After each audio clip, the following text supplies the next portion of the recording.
Hi everyone, please subscribe to my channel. Blood Immortal Venerable, see playlist for other chapters and novels. I do not translate the novels. Credits goes to original translator and author of the novel. I only make it as an audiobook so it would be easier to just listen while doing other things. Credits goes to the author of the novel.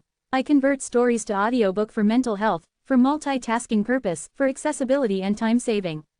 Listening to audiobook is also beneficial for people who have disability. It improves our listening skills and improve our English comprehension, vocabulary and other things. So, thank you for listening. Thank you and thank you very much for your support. Chapter 3161, I also want to know the answer. Seeing Zen so unaffected, the old man's rage only flared up further. With a hot temper, he would never let Zen get away easily. Roar! The old man moved to grab Zen, his clawed hand launching a huge blue wolf head straight at him. But just as the snarling phantom was about to snap at its target, Eastern Emperor Tai raised his hand, making it disappear in thin air. The old man turned to look at Eastern Emperor Tai, surprised at the interruption. Eastern Emperor Tai shook his head.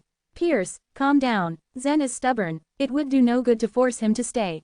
Humph, he was offered a rare chance only so few are blessed with over generations.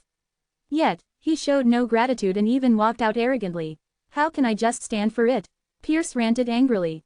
A hint of helplessness dimmed Flamin's beautiful eyes.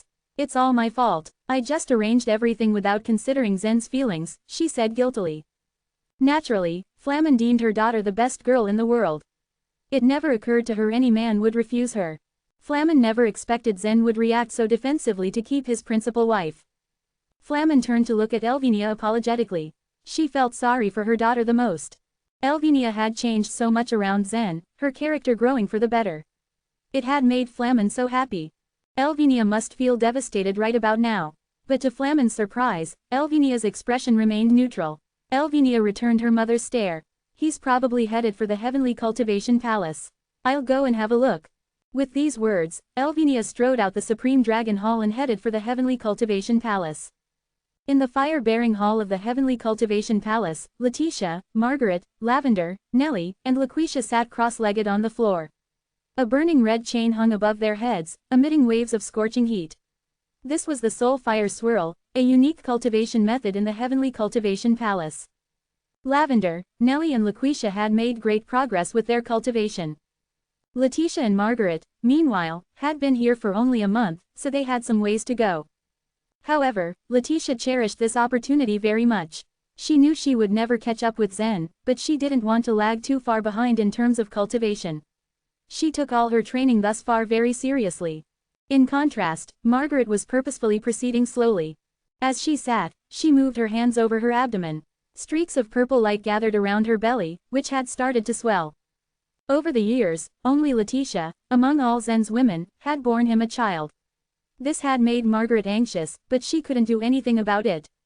Last time Zen had returned from the chaotic source world, he had stayed in the independent courtyard house for days. About 2 months after Zen left for the land of sword grief, Margaret had discovered the good news within her. Because it hadn't been that long, the change in her body wasn't noticeable yet. Margaret decided to keep it a secret for now. Just as Margaret touched her belly, Zen stepped into the fire-bearing hall. When he saw that Letitia and his other partners were safe and sound, he was slightly relieved. Although he didn't think Flamin would do anything to harm them, he had still gotten worried when she mentioned Letitia. When Zen's eyes fell on Margaret, she was lost in thought and hadn't noticed his arrival. But he immediately sensed the change in her. He walked quickly up to her, his face shining with joy. Margaret, are you? Margaret hadn't been expecting Zen. But now seeing Zen apparently wise to her pregnancy, a shy smile blossomed on her lips. After I came to the Phoenix Palace, I couldn't leave as I wished, so I didn't know how to tell you. I'm sorry, she whispered. Upon discovering she was pregnant, Margaret had wanted to inform Zen immediately. However, as she was new to the Phoenix Palace and had no servants to order to relay the message, she could only wait for Zen's return and protect the growing baby in her womb. Zen's sudden presence here was a pleasant surprise. Although Margaret lowered her voice, Letitia still overheard everything. You should have told me you were pregnant. You shouldn't have subjected yourself to the soul fire swirl in your condition, Letitia said reproachfully. Margaret scoffed at that. Why would I tell you first? Although she and Letitia had been on good terms for a long time now, she wanted to share the news with Zen first. It would have been awkward to tell Letitia, of all people. But Margaret, it is dangerous to cultivate here while you're pregnant. Think of the child. You cannot be rash like this. You should have informed them of your condition, Zen admonished. Margaret nodded at that, humbled. You're right, I'm sorry. For the first time, Margaret wasn't angered at being admonished. She had rarely gotten angry since she got pregnant. Zen gently touched Margaret's head and lifted the red chain, removing the soul fire swirl for her. Then he turned to Letitia. Eastern Emperor Tai summoned me today. Letitia dropped her eyes. She knew what Zen would say next. How could you just decide things on your own like that? Zen pressed, staring at Letitia. Letitia lowered her head. Lady Flamen talked to me. If you marry Elvinia, the Oneness Sky Palace would always be there to help you. It would be good for you. I'll be fine, it makes little difference to me. Flamen had actually met with Letitia 3 times. She had been upfront about her purpose and had patiently explained the situation in detail. Letitia was smart enough to recognize Flamen's painstaking efforts. She also admired Flamen's honesty. If Zen became the husband of the Oneness Sky Palace's princess, it would be of great benefit to him. That was why Letitia gave her consent to Flamen. I just knew it, Zen sighed. Even before talking to Letitia, he had already guessed she would say something like this. So, did you agree to the marriage? Letitia asked, staring at Zen. The practical side of her thought was Zen should seize the opportunity. But a part of her was grieving at the thought. Zen shook his head. No, why? Hearing Zen's answer, Letitia felt relieved and dismayed at the same time. Honestly, she couldn't understand herself, at times. There are just some things that can't and shouldn't be changed, Zen said firmly. A faint smile appeared on Letitia's face. At this moment, she exuded a kind of quiet charm. A split second later, however, she gave Zen a sly look. Do you like Elvinia? Letitia didn't know Elvinia that much, unlike Lavender, Laquisha, and Nellie, who constantly interacted with Elvinia and even regarded her as their master. I also want to know the answer. A faint voice came from the entrance of the fire-bearing hall. It was Elvinia. Chapter 3162, A Conspiracy. Letitia fixed Zen with a look. Margaret looked up at the newly arrived Elvinia as she placed a hand instinctively on her belly. The old Margaret would have already shown some hostility to Elvinia, jealous of any woman who got close to Zen. But now she was pregnant, she kept a level head. It hadn't been easy to bear this child. She didn't want her emotions to fluctuate too much and endanger the pregnancy. Elvinia's face was surprisingly calm, but there was stubbornness in her delicate eyes. Zen's reaction at the Supreme Dragon Hall to their proposed marriage had subjected Elvinia to embarrassment, but she didn't care. The only thing she wanted to know now was how Zen really felt about her. Elvinia's lips trembled as she struggled to keep her chin up. She admitted she had a rough relationship with Zen in the beginning, but since their journey to the dark region, she had been infatuated with the sense of security she had when she was with him.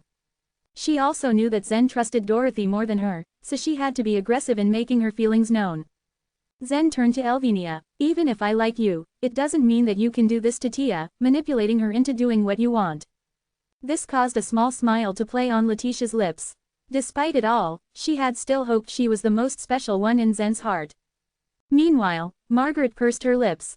That was just like Zen to say that. This was why she had spent almost a lifetime at odds with Letitia. Elvinia, meanwhile, was just happy she finally got her answer. The nervous look in her eyes was replaced almost immediately by relief. All right then, it will not happen again. Smiling to herself, she swept out of the fire-bearing hall. As Zen puzzled over Elvinia's reaction, Letitia, who was next to him, beamed up at him. That was amazing diplomacy, darling.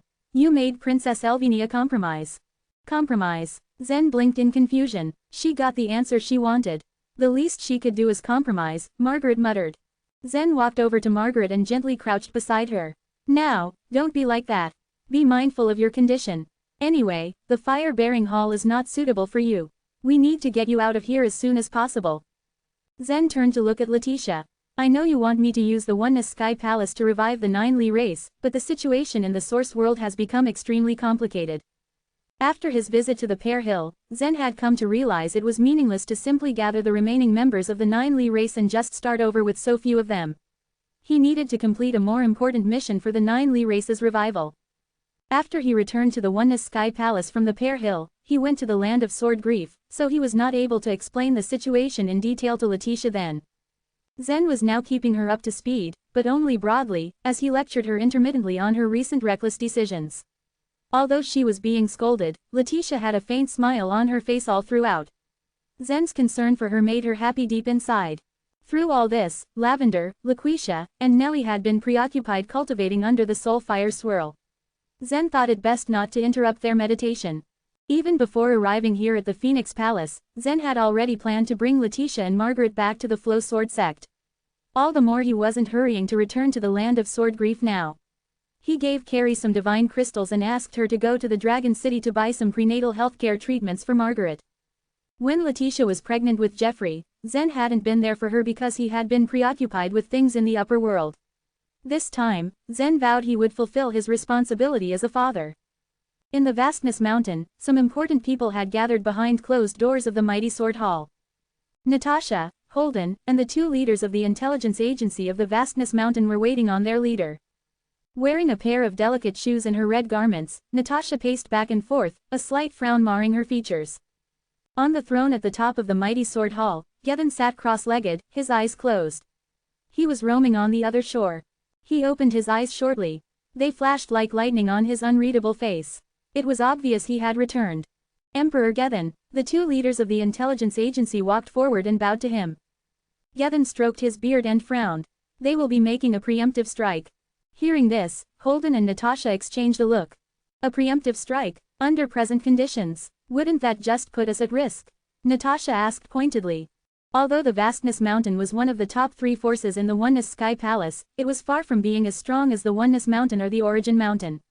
Moreover, with Eastern Emperor Tai and Yasmin guarding the two mountains, respectively, making a move against them would mean certain death. Holden nodded in agreement. A preemptive strike would only put us at a disadvantage. Emperor Charm is ready, Yevon pointed out. The Sun Crow race was adjacent to the territory of the Oneness Sky Palace.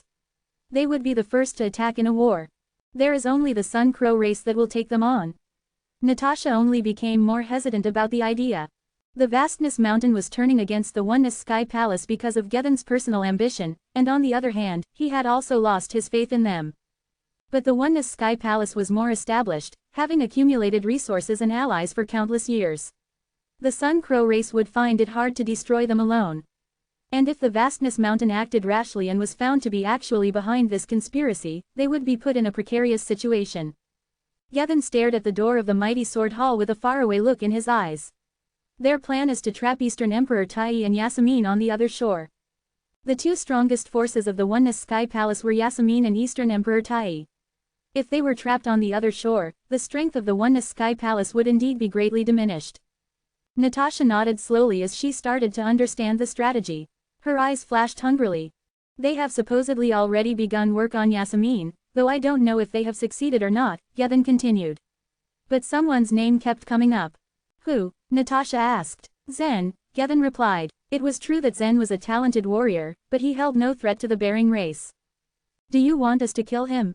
A trace of excitement lit up Natasha's face. Things didn't end well the last time they kidnapped Zen and took him to the Vastness Mountain. All the trouble hadn't been worth it. What was worse, the Vastness Mountain actually didn't dare do anything to him. We need to capture him alive. Zen seems quite important to them. Even Yevon seemed torn about this. Everyone knew Zen was an outstanding talent, but what was the point of keeping him alive? That's good enough, Natasha sneered, a glint of malice in her eyes. On the Origin Mountain, a forest of emerald green trees surrounded a small lake. Countless arrays had been engraved around these trees. Altogether, they formed the spirit-shaking array, which protected the small lake and its immediate surroundings. It was also fully activated whenever Yasmin entered the other shore. It was risky, after all, for a powerful being like her to just leave her physical body behind, which was vulnerable to any attack. Anyone who crossed the spirit-shaking array when it was activated would immediately be killed, except for a select few of the Origin Mountain who were allowed to enter it. Presently, Dorothy stood outside the forest. She paused for a moment before smoothly entering the threshold. The spirit-shaking array released a rune to cover the surface of Dorothy's body. The surrounding trees flashed with a red light. The light died down as the rune apparently verified Dorothy's identity and allowed her through. Chapter 3163. Something unforeseen in the Origin Mountain. Dorothy passed through the forest and walked halfway around the lake before she arrived at the pavilion. She pushed the door of the pavilion open, only to find a wholly different space greeting her from within. Countless rays of sword light floated in the air, circling around like a big whirlpool. This was the famous Origin sword light. Among all the disciples in the Origin Mountain, few had the chance to be taught by Yasmin herself. And among these few, Dorothy was the only one who had the right to cultivate the Origin swordsmanship in this space. Dorothy went up to the whirlpool formed by the sword light. Yasmin was floating in the center of this whirlpool. She seemed to be adventuring on the other shore. The moment Dorothy approached, a ray of sword light flew towards her. She stretched out a hand and gently played with the sword light. A long, melodious sound was immediately transmitted into the big whirlpool. Yasmin was able to sense this on the other shore. If someone else were to play the sword light in an attempt to wake Yasmin, she would have become furious. She would then just ignore the sound and stay on the other shore. But every time Dorothy played the sword light, Yasmin retreated from the other shore as soon as possible. Dorothy played the sword light for a while before she sat down, arms around her knees and waiting for her grandmother to wake up. She was also mentally preparing herself to talk to her grandmother, trying to decide what to say to her. Her grandmother had figured out her affection towards Zen a long time ago and wanted to help her fulfill her wish. That was why Yasmin had had the conflict with Flamin in the Vastness Mountain. But though Dorothy was passionate, she was extremely reserved when it came to relationships between man and woman. And though Yasmin was anxious for her granddaughter, she could do nothing about it.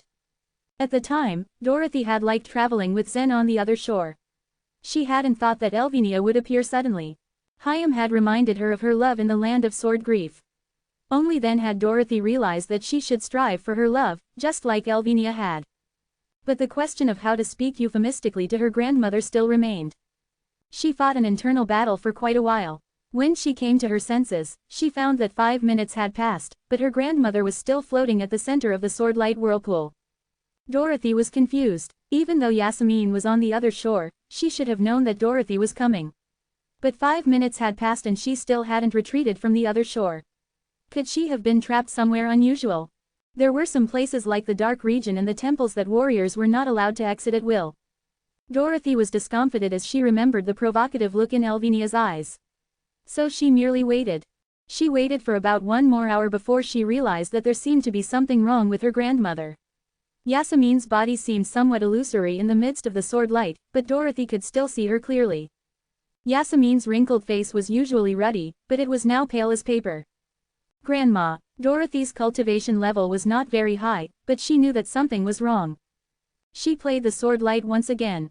The sword light buzzed sharply and was transmitted to within the whirlpool. Her grandmother would wake up the moment she heard this sound, she knew it.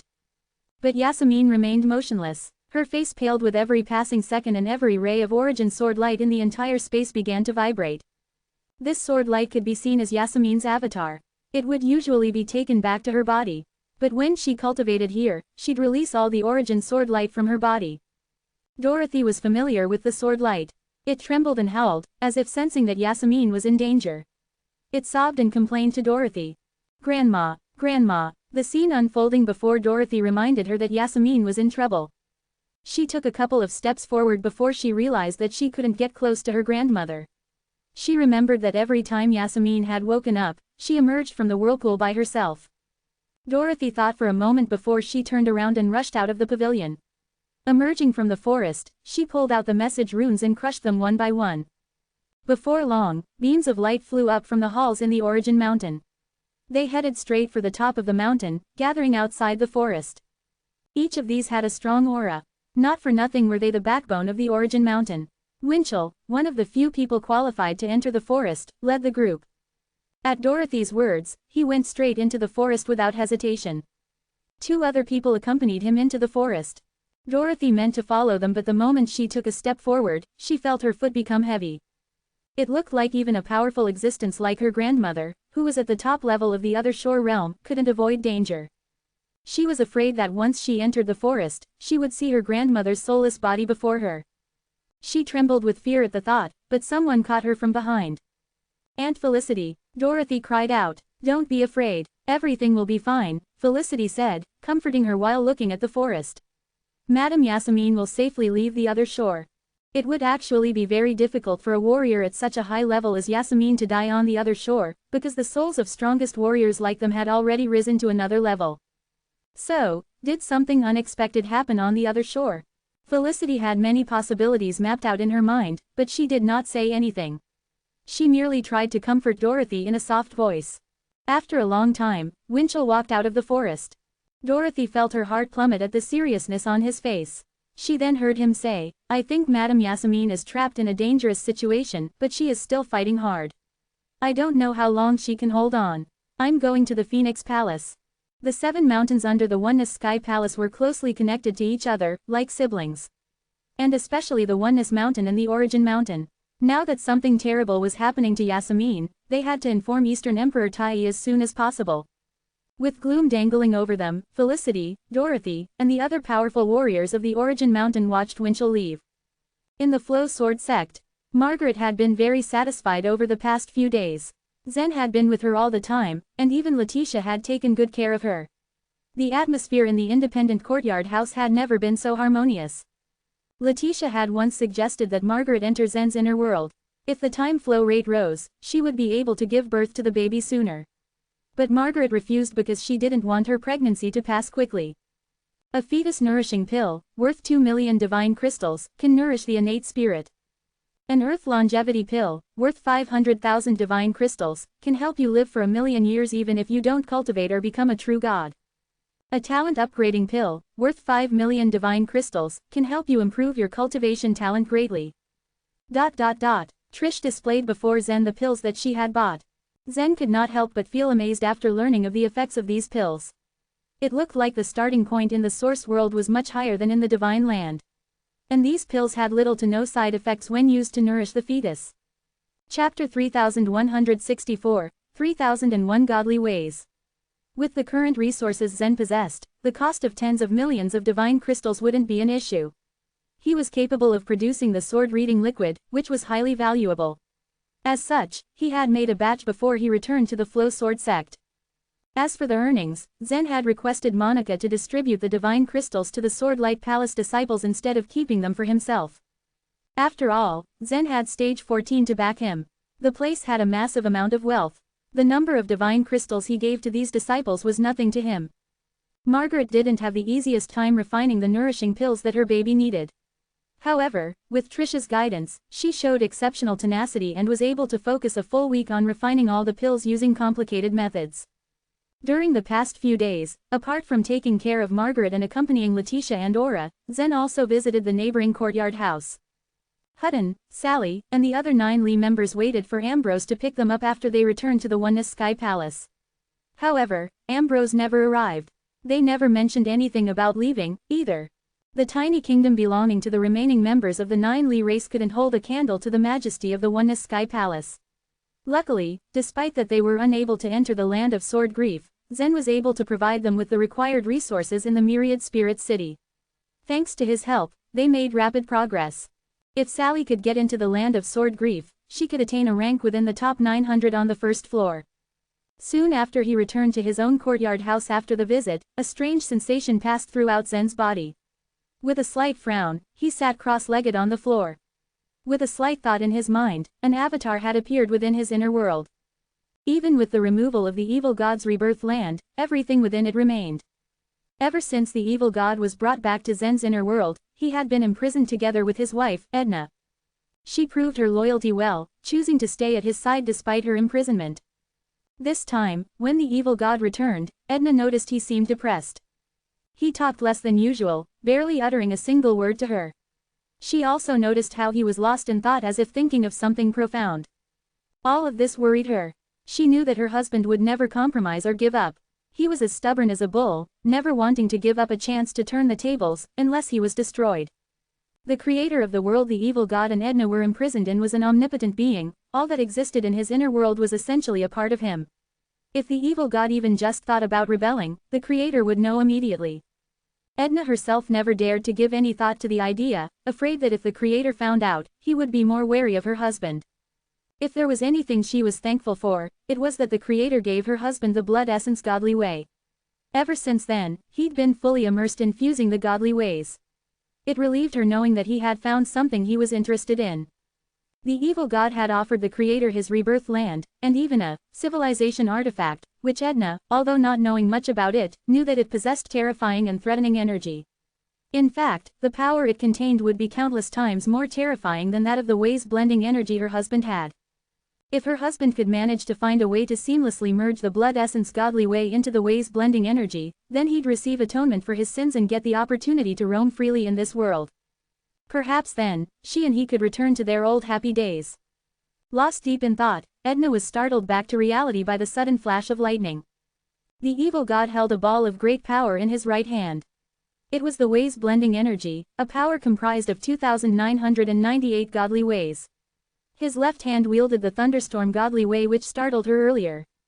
He gently opened his left hand, and with a cracking sound, the thunderstorm godly way had shot into the ways-blending energy. The evil god was happy to see it still remain stable. Buzz! With the wave of his left hand, a streak of small, blood-red energy spiraled around his fingers and turned into a blood-red dragon. There was no denying that the evil god had an extraordinary understanding of the various godly ways. After Zen got the blood essence godly way, he didn't pursue practicing it. As for the evil god, he now actually could use it with such ease and at a super level. The blood-red dragon twined through his fingertips until it made its way to the ball of ways-blending energy. By then, the ball already had 3,000 kinds of internal momentum within it. The evil god had previously tried to combine the arc light energy with the other godly ways in order to reach 3,000 godly ways in the ways-blending energy. However, it clashed with the thunderstorm godly way. So he began his long journey of trying various ways to combine, but there was always a godly way that was rejected. Now, the evil god was successful. He managed to replace the arc light energy with the blood essence godly way. I did it. The evil god finally managed to smile after all this time as he gazed at his success in his hands. The ball of energy really had 3,000 godly ways in it. It had been a while since he felt this happy. If it was before, the evil god would have thought that he had finally achieved the godly ways' great unity. But he already knew that there were more than 3,000 types of internal momentum, around 3,002 according to Zen. So, even if it reached 3,000, that still wouldn't be enough for him to achieve the godly ways' great unity. After successfully merging the blood essence godly way with others, his fingertips now flashed with the arc light energy which he shot towards the ways-blending energy he still held in his other hand. Once the arc light energy disappeared, the ways-blending energy began to alter once more. Unfortunately, it became unstable, and more than 30 godly ways escaped the powerful orb.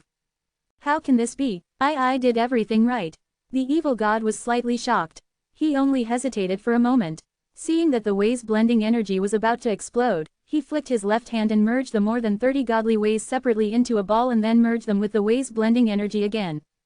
Buzz! The ways-blending energy became stable once more.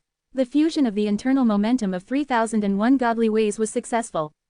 It appears that fusing the more than 30 kinds of internal momentum that have escaped is what's required to stabilize the ways-blending energy and succeed. The evil god muttered as a wave of relief washed over him. Such a creation of power wouldn't have been possible without the extraordinary talent showcased by the evil god. Any other person who dared to reenact what he just accomplished would have to explore for tens or even hundreds of thousands of years. Once 3,001 godly ways were fused together, the ways-blending energy morphed once more into a bright, purple-tinged light. "Darling, the power seems to keep getting stronger," Edna exclaimed as she drew near to her husband's side. "Yes." The evil god nodded, a smile of satisfaction plastered on his face. With each gentle wave of his hands, the ways-blending energy continued to shift into the shape of diamond. Then it began to overlap itself. In the blink of an eye, the evil god had made the diamond-shaped energy superimpose into nearly 100 layers. Go! The evil god flicked his fingers, and the diamond-shaped energy shot forward. Bang! Suddenly, the diamond-shaped energy exploded and emitted a blazing white light that shone as bright as the sun with hints of purple-tinged streams scattered throughout. Edna quickly covered her eyes and hid behind her husband.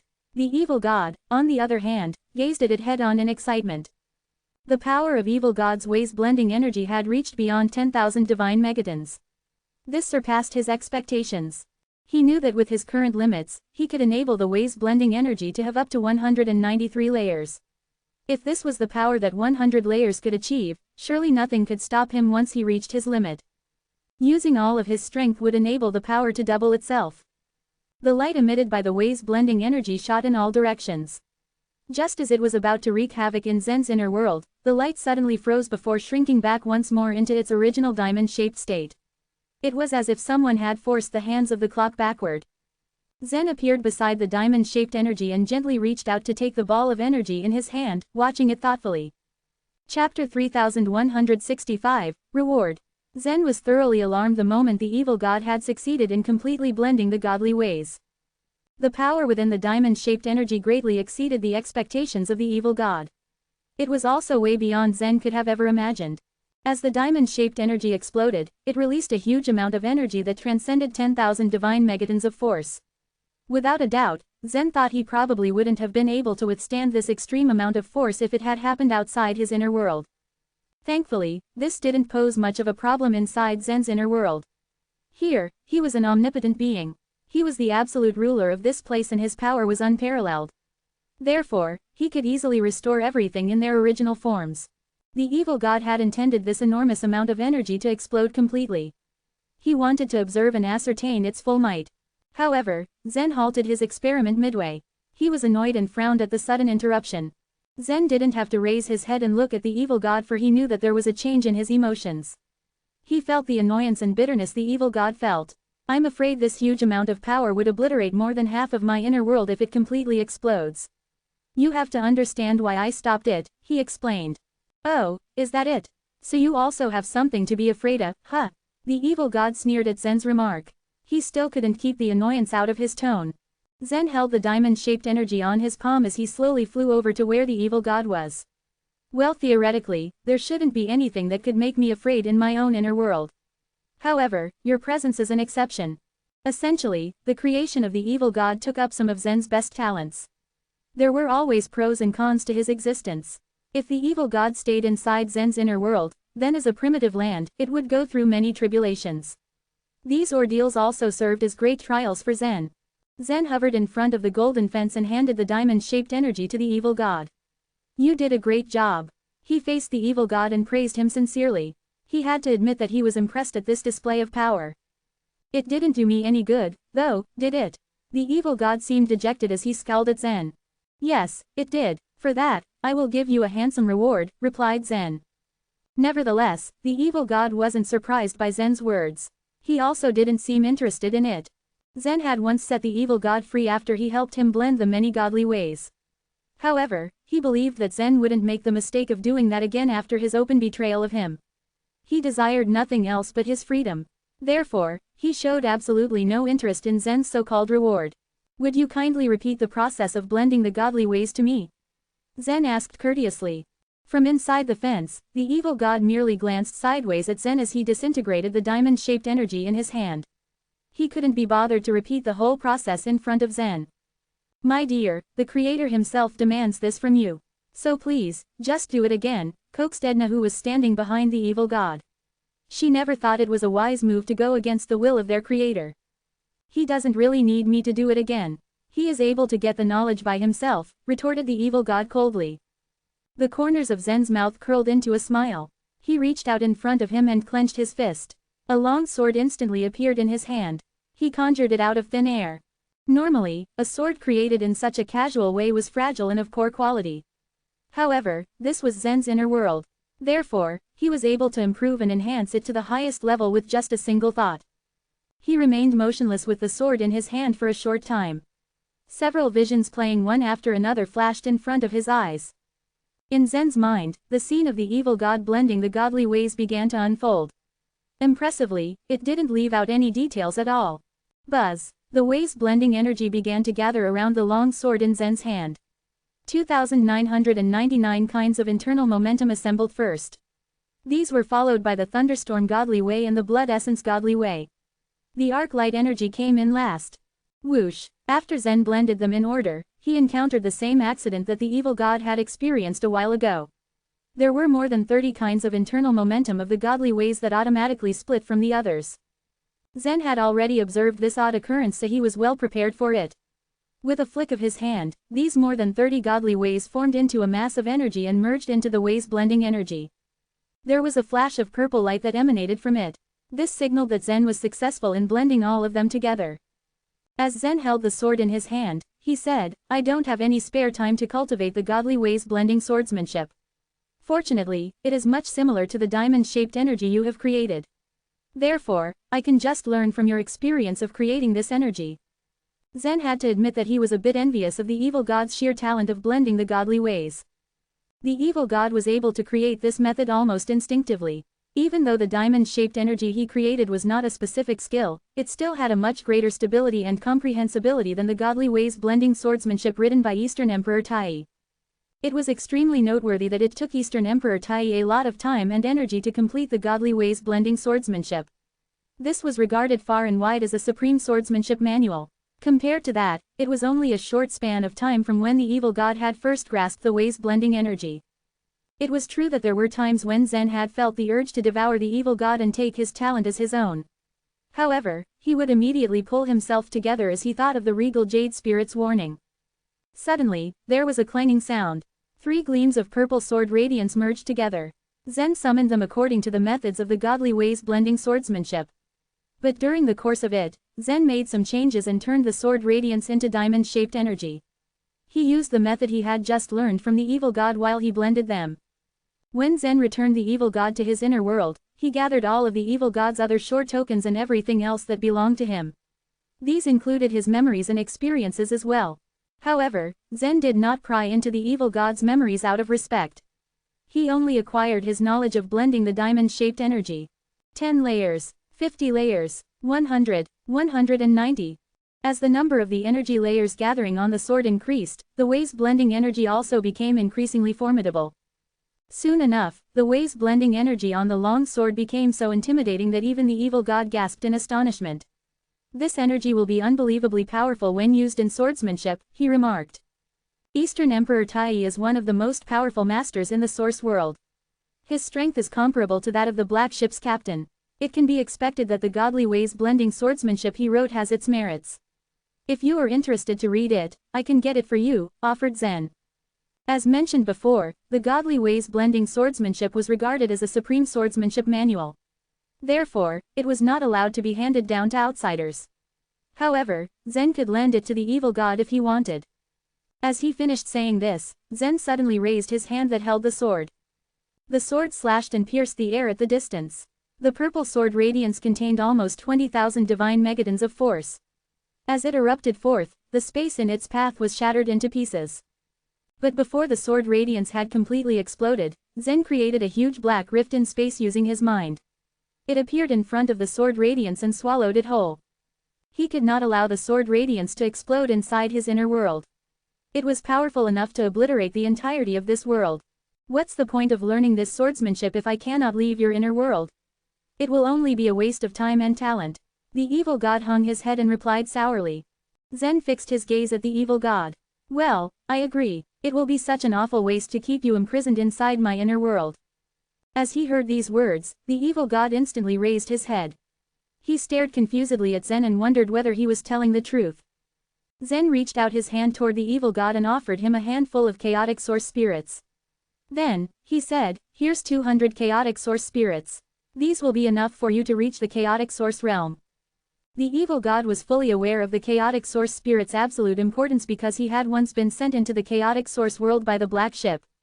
However, he had given up hope of ever reaching the chaotic source realm after his rebellion against Zen failed.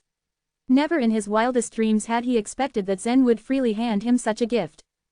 Zen knew that the evil god would plainly refuse any other kind of reward. However, if he offered him chaotic source spirits, the evil god took them from Zen without any second thoughts. Chapter 3166, Release. In the future, the chaotic source world would no longer exist, and thus there would be no way to obtain the chaotic source spirits. This was probably the last chance for the evil god to step into the chaotic source realm. You need to arrange an array to refine the crystals of chaotic source spirits. I'll help you get the array arrangement method later, Zen added. His tone was steady, as if he was confident despite the worrying situation he was in. After the chaotic source spirits had been successfully placed into his body, the evil god needed a magic array to refine them. This place was too far away from the abandoned chaotic source world. It was impossible for Zen to let the evil god go there to refine the chaotic source spirits. Besides, Zen thought the array used to refine them shouldn't be difficult to arrange. He would find an opportunity to inquire about it to make sure before he acted. What do you mean by that? the evil god asked. Curiosity gleamed in his eyes as he spoke. Indeed, he was interested in the crystals of chaotic source spirits. However, he was more interested in what Zen had just said. A smile appeared in Zen's eyes. The evil god was indeed unwilling to be trapped in his inner world. I want to let you out, said Zen calmly. Let me out. The eyes of the evil god flickered. His brows were crossed and his glare was steady. It was hard to believe what he had heard, and he couldn't hide the surprise and excitement he felt after hearing what Zen said.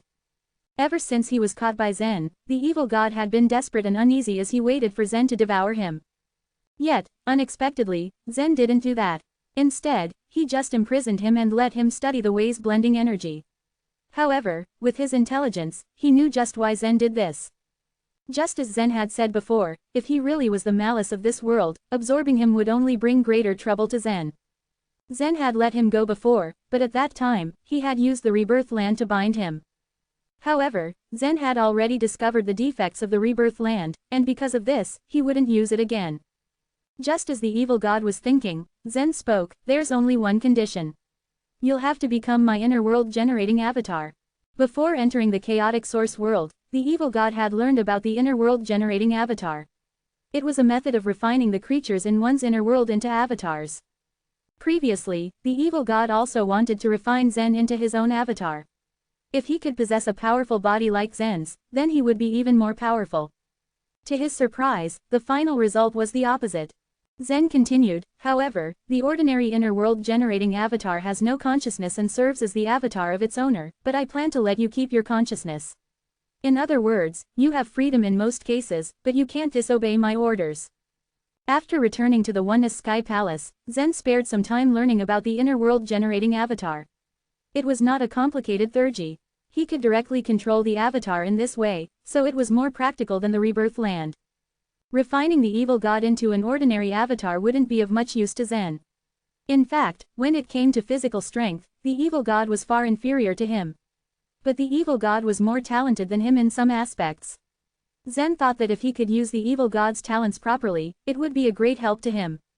After explaining, Zen straightened his body and cleared his throat to ask, are you willing to do that? Well, it looks like I have no choice, the evil god said with a smile. Deep down, the evil god was willing to do what Zen offered. No matter what, Zen's offer was much better than being trapped in his inner world. Moreover, he thought that the inner world generating avatar might not be.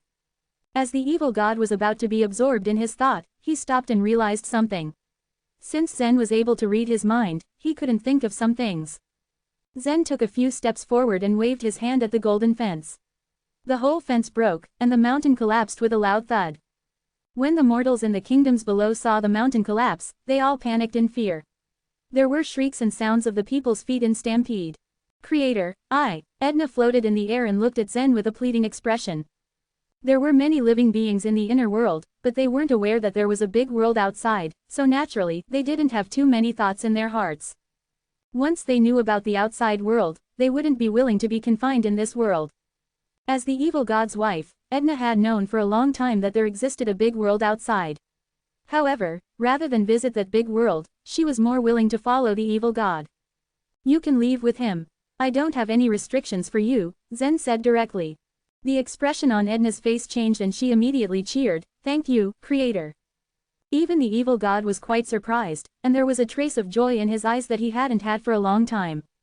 Then, with Zen's permission, the evil god and Edna went to the main continent to say goodbye to their children. Although the evil god had left for a long time, he already became a legend in Zen's inner world. Many secrets of this world were controlled by his children. Even without his presence, his children still turned out to be outstanding in this world. When his children saw that he had returned, they couldn't hide their surprise. When they heard that their father and mother were going to leave together, they were wistful. However, as the children of the evil god, they understood his pursuit. After Zen dissipated his incarnation, he regained his consciousness. The moment he opened his eyes, he felt a warm breath on his face. Then he saw Margaret's face was very close to him. What are you doing? Zen asked, dumbfounded. He blinked his eyes rapidly and crossed his brows. Glaring at Zen, Margaret said, I saw you meditating in the yard. I was afraid that something might happen to you. She thought Zen had gone to the other shore. Letitia, Lavender and the other women had a certain understanding of the other shore, but Margaret was completely unable to understand it. In all honesty, she had no interest in understanding it. She only knew that the other shore was very dangerous. Zen touched Margaret's head and comforted her in a soft voice. I just went to my inner world. Why did you go there? She leaned in towards him, obviously wanting to hear more details. Curiosity was reflecting in her eyes as she waited for his response. Someone is coming out, Zen answered Margaret simply. At his words, Zen stood up and circled around. He stopped in an empty place and led his hands to the air from his abdomen. Then, Edna in white appeared in the courtyard. It was the first time for Edna to come to this world. She looked terrified and curious at the same time. Creator, do you live in this place? Edna asked. In her eyes, Zen was an all-powerful and invincible god. Although this independent courtyard house was truly exquisite, it was very ordinary and too low for Zen. This mundane environment confused her. Zen, who is she? A moment ago, Margaret was as docile as a sheep, but as Edna appeared, her face darkened, as if she was about to lose her temper. She is from my inner world. I promised to release her, Zen explained. Just because she is beautiful, Margaret complained. Her brows were raised and her tone was probing. Margaret narrowed her eyes and gave Edna a look from her head to toe. Edna, as the evil god's wife, was exceedingly beautiful. Margaret felt a great sense of crisis in her heart. In fact, Letitia was looking down from the second floor. Not far away, Trish, Carrie and Aura were secretly sizing Edna up. You're thinking too much. Zen smiled and shook his head, dismissing the jealousy in Margaret's tone. Her husband hasn't come out yet. I'll arrange an array for him. Although Zen wasn't really afraid of the evil god escaping, he thought he should be well prepared and make sure everything was all right before releasing the evil god. Seeing how Margaret acted aggressively in front of Zen, Edna widened her beautiful eyes in surprise. Her behavior took her aback. Chapter 3167, An Intelligent Puppet. A frown couldn't help but form on Edna's face. Who is this woman? How dare she talk to the creator like that? She thought. Although she had a lot of questions in her mind, she didn't dare ask any of them in front of the creator. Since the creator had said that he would set up an array, she immediately stepped away. She had left the creator's inner world as a free body, but it might not be easy for her husband to do so. Meanwhile, Margaret had also stepped back after she had heard Zen's explanation. However, she remained vigilant. Zen then busied himself in arranging the array in the independent courtyard house. The array for creating an inner world generating avatar wasn't difficult to master. It involved using a special method to refine the inner world creature into a puppet. Of course, such a puppet was different from ordinary puppets. Now, the evil god would have his own free will most of the time, but Zen could take over the evil god's body for as long as he wanted. It took an hour for Zen to set up the array. After it was done, he drew out the evil god from his inner world once again. As soon as the evil god emerged from Zen's inner world, the array immediately trapped him and simultaneously released a white beam of light. The ray of white light pierced through Zen's head, then went straight towards the evil god's forehead. Both of their consciousnesses were connected, and they could both feel each other's existence. However, their statuses were different from each other. Zen was the primary, and the evil god was the secondary. The array continued to flash for nearly an hour. When it slowly became dim, the inner world generating avatar was finally completed. Honey, Edna exclaimed. Just as she was about to approach the evil god, her husband suddenly stretched out his hand and stopped her. Naturally, she was surprised. Although the man in front of her was indeed her husband, his behavior, expression, and aura were all completely different. At that moment, the evil god had clearer eyes and wore an aloof expression, which was more similar to the creator. Indeed, Zen was the one who currently occupied the evil god's body. He had suppressed the evil god's own will and had absolute control over the avatar. As the evil god's eyes closed and opened again, Zen's consciousness left his body. The evil god's own consciousness returned, from which a faint trace of evil aura had spread out. He stretched out his hand and held Edna, who stood not far away, into his arms. She knew that this was her husband now. The evil god looked around and then asked, "Where am I?" "The Flow Sword Sect in the Oneness Mountain under the Oneness Sky Palace," Zen answered. The evil god's eyes wandered around the independent courtyard house. He had once struggled in life in the source world, and he knew that it was a much more awful place than Zen's inner world. Therefore, it was clear that he did not think about things in the same way as Edna, who thought that the outside world was wonderful and that Zen was a very powerful man. "You're indeed well treated in the Oneness Sky Palace," said the evil god. On the contrary, his previous situation in the Black Mountain Guild was countless times worse.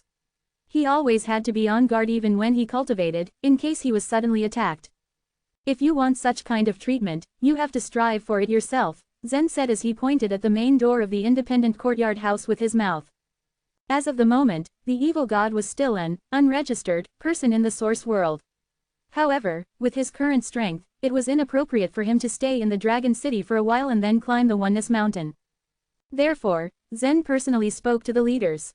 Then the Flow Sword sect accepted the evil god as a member and arranged him a building to stay in. However, the evil god stayed in the building for only 3 days. 3 days later, the Flow Tower was opened. The evil god performed amazingly in the Flow Tower. Although he didn't break Zen's record, he still defeated all the others effortlessly. Eventually, he was also given an independent courtyard house just like Zen. When Trish and Carrie had heard of the news, they couldn't help but be shocked.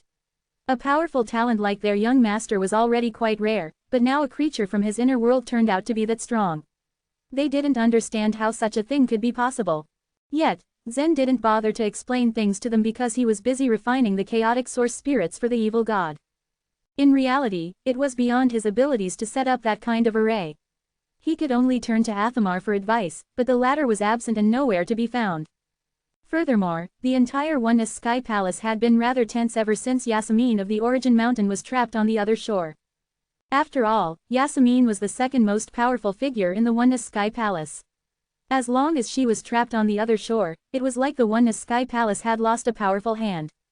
What made things worse was that the incident had put the Oneness Sky Palace in danger. Now that someone had actually laid a finger on Yasmin, it was obvious that whoever did so could also do the same to the Oneness Sky Palace itself. All the arrays in the 7 mountains of the Bloom Divine Province were activated. The channels to all the passes, transmission arrays, and boundary walls all increased their security. The Oneness guards who had been staying in the Dragon City were sent out, as if they would face a formidable enemy. Despite that, Zen did not notice such changes for he had stayed in the Flow Sword sect. In addition to those changes, even Athamar had also been busy running around arranging the Oneness Sky Palace's defenses. He didn't return to the Flow Sword sect until a week later. Still, he was not surprised when he heard that Zen wanted an array to refine the chaotic source spirits. He had witnessed Zen previously obtain a considerable number of chaotic source spirits outside the chaotic source world. Thus, he granted Zen's request without hesitation. The arrays in the chaotic source world had many functions, and refining the chaotic source spirits seemed to be the simplest use. A few days later, 3 masters from the unique array sword sect personally set up an array in the evil god's independent courtyard house. Then, the evil god went inside the array and refined the chaotic source spirits, entering the chaotic source realm. Since he had already entered the chaotic source realm, he became qualified to enter the land of sword grief. On the next day, Zen urged Margaret to take good care of herself and ordered Trish and Carrie to look after her well. After that, he went down the mountain with the evil god and headed straight for the land of sword grief. The new disciples at the chaotic source realm, including Hyam, were startled when they saw the evil god. Even though they knew that Zen had subdued him, they honestly thought that Zen should dispose of him. Much to their surprise, the evil god actually followed behind Zen. He had even entered the chaotic source realm. In their world, there was probably only one person who was able to help the evil god enter the chaotic source realm, and that was Zen. When they saw the evil god closely follow behind Zen obediently, however, Hyam and the other experienced and knowledgeable warriors quickly realized that the evil god in front of them seemed to have become an inner world generating avatar.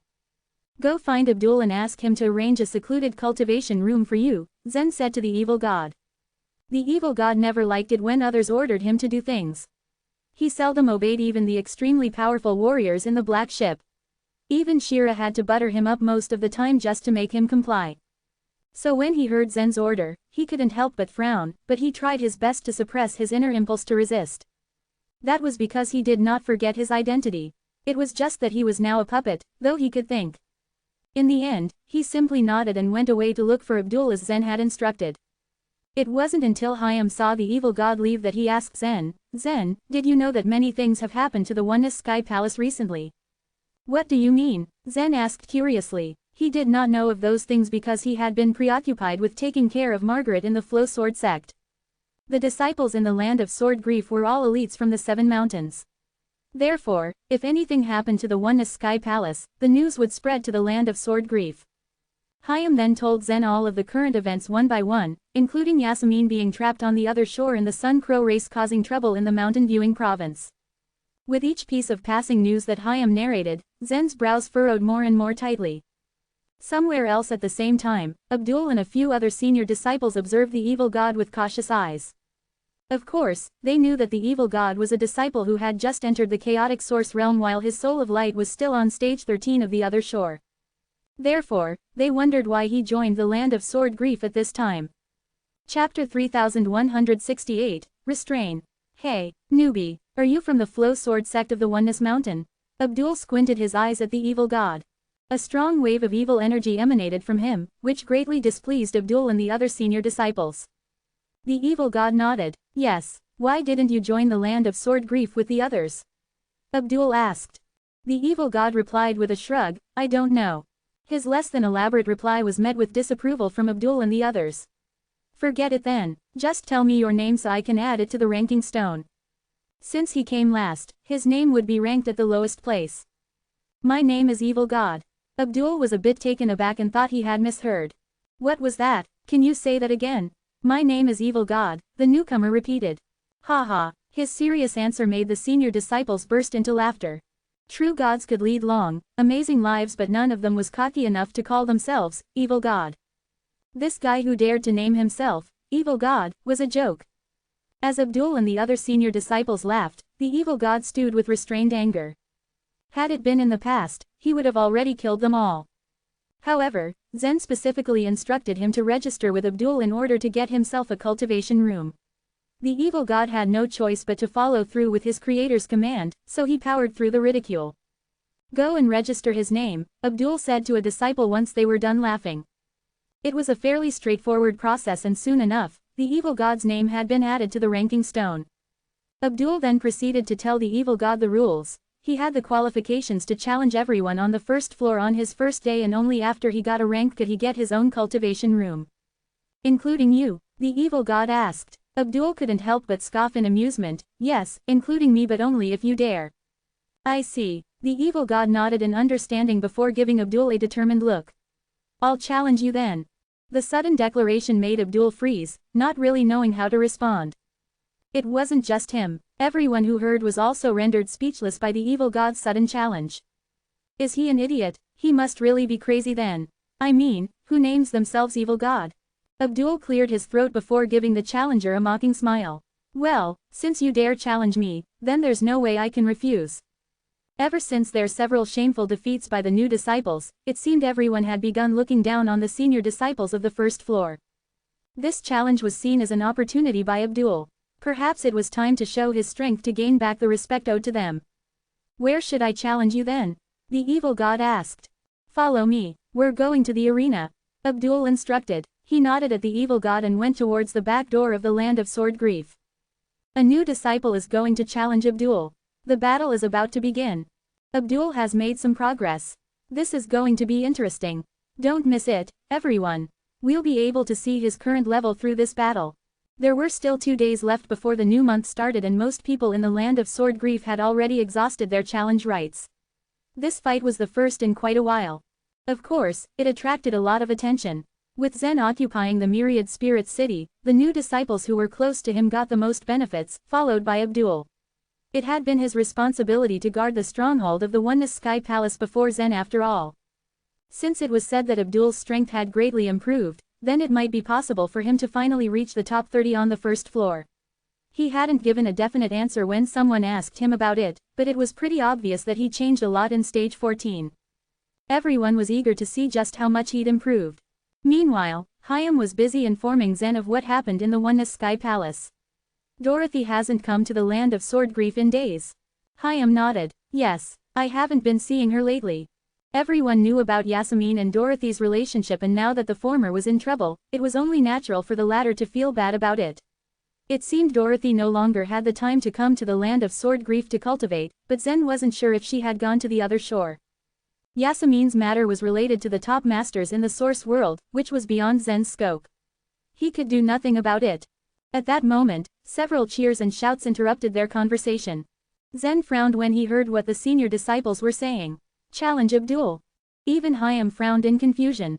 He should have the strength to challenge Cleon, right? Asked him. A lot of the new disciples, Hayam included, didn't like the evil god mostly due to the fact that he slaughtered the disciples of the Oneness Sky Palace back in the chaotic source world. However, since the evil god had been caught by Zen, they had to let him go. They were well aware of his strength though.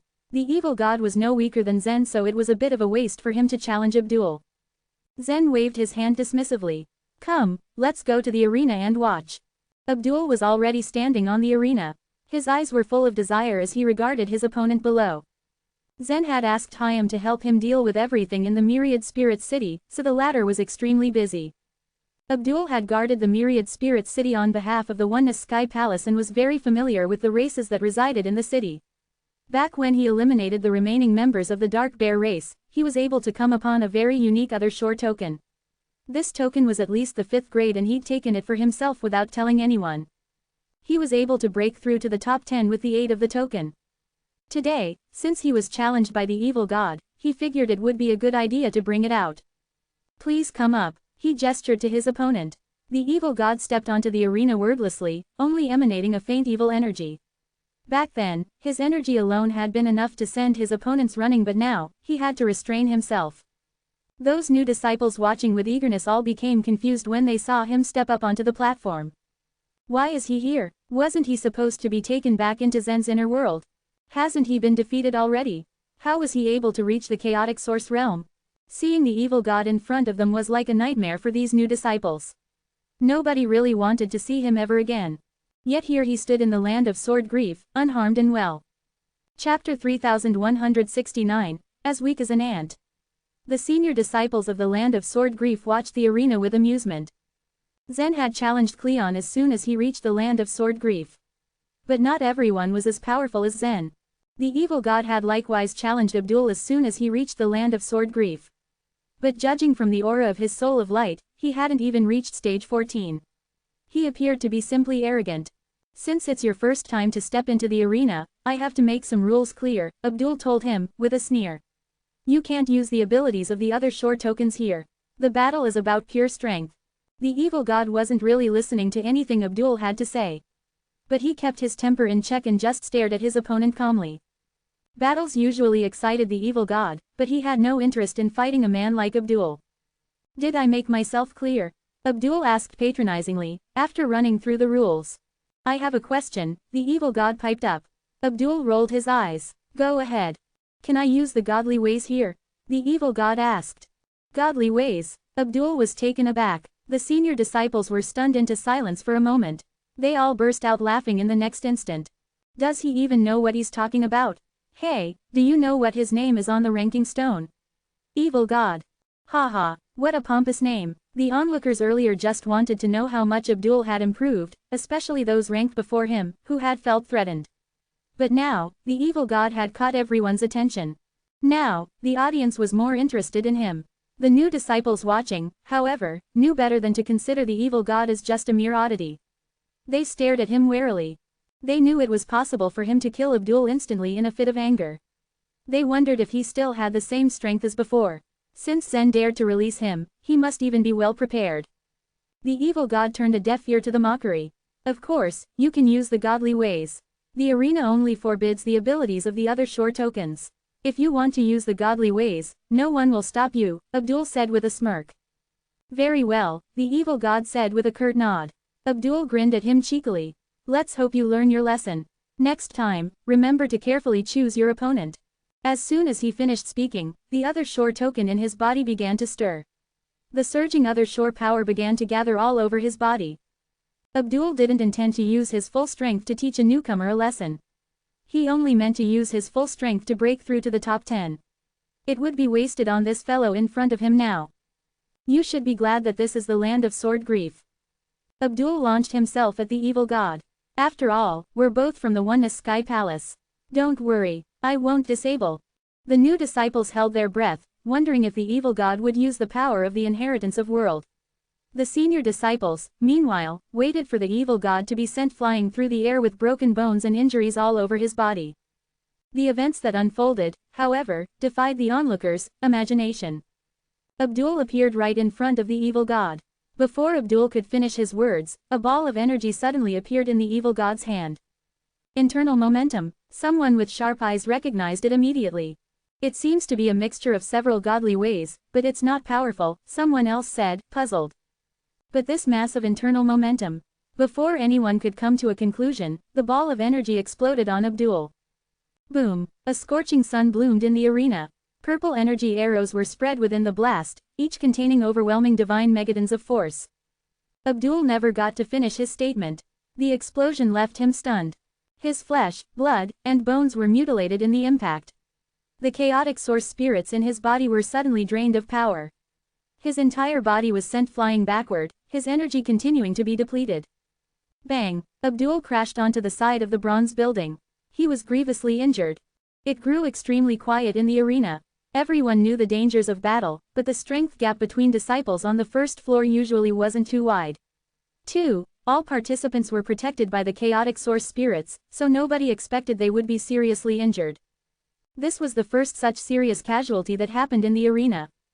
Humph, you are as weak as an ant. The evil god snorted. He turned and walked out of the arena.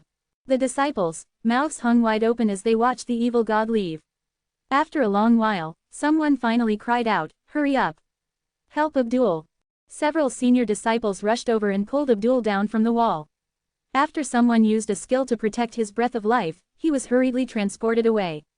The new disciples were left morose at the development. The evil god was still the same. It seemed that he was controlled by Zen, though, so he was quite restrained. If he hadn't been, Abdul would probably not be the only one injured in his attack. Everyone here would have been harmed. The evil god walked up to Zen. "You didn't stop me, so I went ahead and taught him a lesson." The evil god was actually clever. He knew that Zen wouldn't stand for him killing someone. So the evil god left Abdul alive. At least he was punished for his arrogance. "Well done," Zen remarked. He had long disliked Abdul, actually. He had made such great contributions to the land of sword grief, but Abdul still disliked him. Back then, his target on the first floor was Cleon, however. Abdul was not good enough to be his target. So the evil god ended up teaching Abdul a hard lesson on his behalf. With Abdul's defeat, the evil god rose from past 1000 to only past 500 on the ranking stone. But those who had seen the evil god's attack now understood that he was likely as powerful as Zen. He was completely qualified to defeat all the disciples on the first floor and even the second floor. He was a ferocious fighter. Everyone's guard quietly went up. They decided to keep a low profile lest he challenge them next. After his victory, the evil god chose to cultivate in seclusion in the cultivation room. He had just reached the chaotic source realm, but his soul had yet to reach the desire world. Only after he accomplished this could he be considered a real chaotic source realm warrior. Chapter 3170, Secret Contact. Even though Zen could take control, he didn't interfere too much in the evil god's cultivation. After he heard what Hyam had said before, he felt an alarming sense of urgency. He also needed to improve himself immediately. The rising wind foreboded the coming storm, or so they said. It seemed that the peacefulness in the source world wouldn't last long. In stage 13 of the other shore, a soul of light continued to condense until it quickly turned into a human figure. This human figure emitted a sinister and evil aura. It was the evil god, the notorious soul-devouring demon in stage 13 of the lust world. Not far from the evil god were several souls of light who came from different races and had different forms. Generally speaking, all the powerful and qualified creatures in stage 13 had been to the chaotic source world. They had all left the lust world and reached the desire world, and only a few relatively weak souls of light who didn't get the tickets were left behind. They gestured to each other when they sensed the evil god's powerful soul of light. Then, one of them walked towards the evil god and said, "Human friend, we just got the key to a temple. Would you like to explore it with us?" The evil god coldly glanced at them. He had only disappeared for a few months, but these creatures in the lust world seemed to have forgotten him. "Leave me alone," he hissed. It took him a lot of effort to come to the other shore, and he had something more important to do. If it wasn't for his current situation, he would have swallowed them all up alive. However, the creatures did not leave. One of them, who appeared to be their leader, suddenly brought out a handful of soul-restraining sand and scattered it on his body. The green sand enveloped his body and soon enough, he couldn't escape from the other shore. "Let's attack him together. He's got a strong soul of light. We'll gain a lot from this," the creature cried out. Whoosh! At that moment, a rope went straight towards the evil god and firmly bound his soul of light. Yet, the evil god seemed unbothered. He simply asked in an icy voice, "What do you want?" The leader of the creatures was overjoyed to see that they had caught the evil god quite easily. "You have such a powerful soul of light. We can refine a lot of soul crystal with it," he exclaimed. "Refined soul crystal," said the evil god, as his eyes narrowed into slits. As far as he knew, the soul crystal couldn't be refined because it was difficult to erase the memories of the souls of light. Only after numerous years of purification could pure soul crystal be formed. Thus, he wondered why these creatures claimed that they were able to refine soul crystal. "Yes, you don't have to think too much." The creature chuckled and said, "Let's take him back together." At their leader's command, the other creatures rushed forward and hoisted the evil god above their heads. Just as they were about to set out, they suddenly felt a sharp stab of pain in their arms, which felt like they were splashed with sulfuric acid. In the next second, their arms were burnt off. The pain was too unbearable for them that they wanted to drop the evil god, but their hands and feet had already melted into his body, which made it impossible for them to let go of him. Splash! Eventually, the evil god quickly devoured the creatures' heads, bodies, legs, and feet. In just a few seconds, the evil god had consumed all the creatures that carried him. Only the outermost creature had half of his body left, but he clearly wouldn't be able to pull himself out of the evil god's soul of light. You are the legendary soul-devouring demon," he stammered. "Yes, you are right," the evil god answered. He lightly shook his body, and the rope that bound him broke inch by inch. After that, he grabbed half of the creature's body and absorbed it in a split second. In the source world, Zen controlled the evil god's every move. The evil god had no other choice but to obey. However, it was different on the other shore. As long as Zen didn't bring the evil god back into his inner world, he wouldn't be able to find the evil god's memories of the other shore in his mind. The other shore was the evil god's only chance. As soon as he found his direction, he wasted no time and ran away. There were many strongholds of great races, both large and small, that were densely packed in the west area of Stage 13. When the evil god arrived at his destination, he concealed his aura and shuttled through those strongholds. Not long after, he found a low building. At the building's entrance were two human-shaped creatures. "Who are you?" one of the human-shaped creatures snapped when he saw the evil god. "The ship sails without limits," replied the evil god. The two human-shaped creatures recognized the code, and their hearts pounded in their chests. Then, they quickly made way for the evil god. There were several creatures that guarded the low building. They were the most powerful creatures of the Black Mountain Guild. They would even be considered as talented disciples if they were in a super force. Of course, they still weren't qualified to join the Black Ship. After all, the members of the Black Ship were so-called 1 in a million talents. "Hello, evil god, I heard that your creator had caught you in the chaotic source world. Even the invincible evil god has to surrender. Ha ha ha." Some of them sneered at him when he arrived. They had all suffered losses because of the evil god in the Black Mountain Guild, and two of them had even almost died in his hands. However, their hearts held no real resentment, as they were used to the infamous cruelty of the Black Mountain Guild. "Cut the garbage. Can you get in touch with the Black Ship?" the evil god asked. One of the burly creatures shook his head as he said, "The Black Ship came frequently when you were in the Black Mountain Guild. Since you went to the chaotic source world last time, the Black Ship has never appeared." There was no doubt that these creatures were very jealous of the evil god. "I remember that there is a contact array in the Black Mountain Guild. When you are in danger, you can call for the Black Ship to descend," the evil god said. "As you said, we won't use the array unless we are in danger," the burly creature answered. "I'm in danger now," the evil god said in a deep voice. "You are not one of us." The burly creature's laugh filled the space. The evil god stood still for a few seconds. He knew that it was unrealistic for him to expect these creatures to help him, but it would be great if they didn't add insult to injury. He thought for a while, and then he proposed, "Whoever helps me contact the Black Ship will be awarded with 10 finger-sized chunks of soul crystal." The evil god himself didn't need soul crystal. He only needed to continuously devour the souls of light. On the other hand, the souls of light in front of him were very hungry for soul crystal. The moment the evil god offered his price, some of the creatures lit up in excitement. The burly creature realized that he couldn't pass up such a good chance, so he agreed first.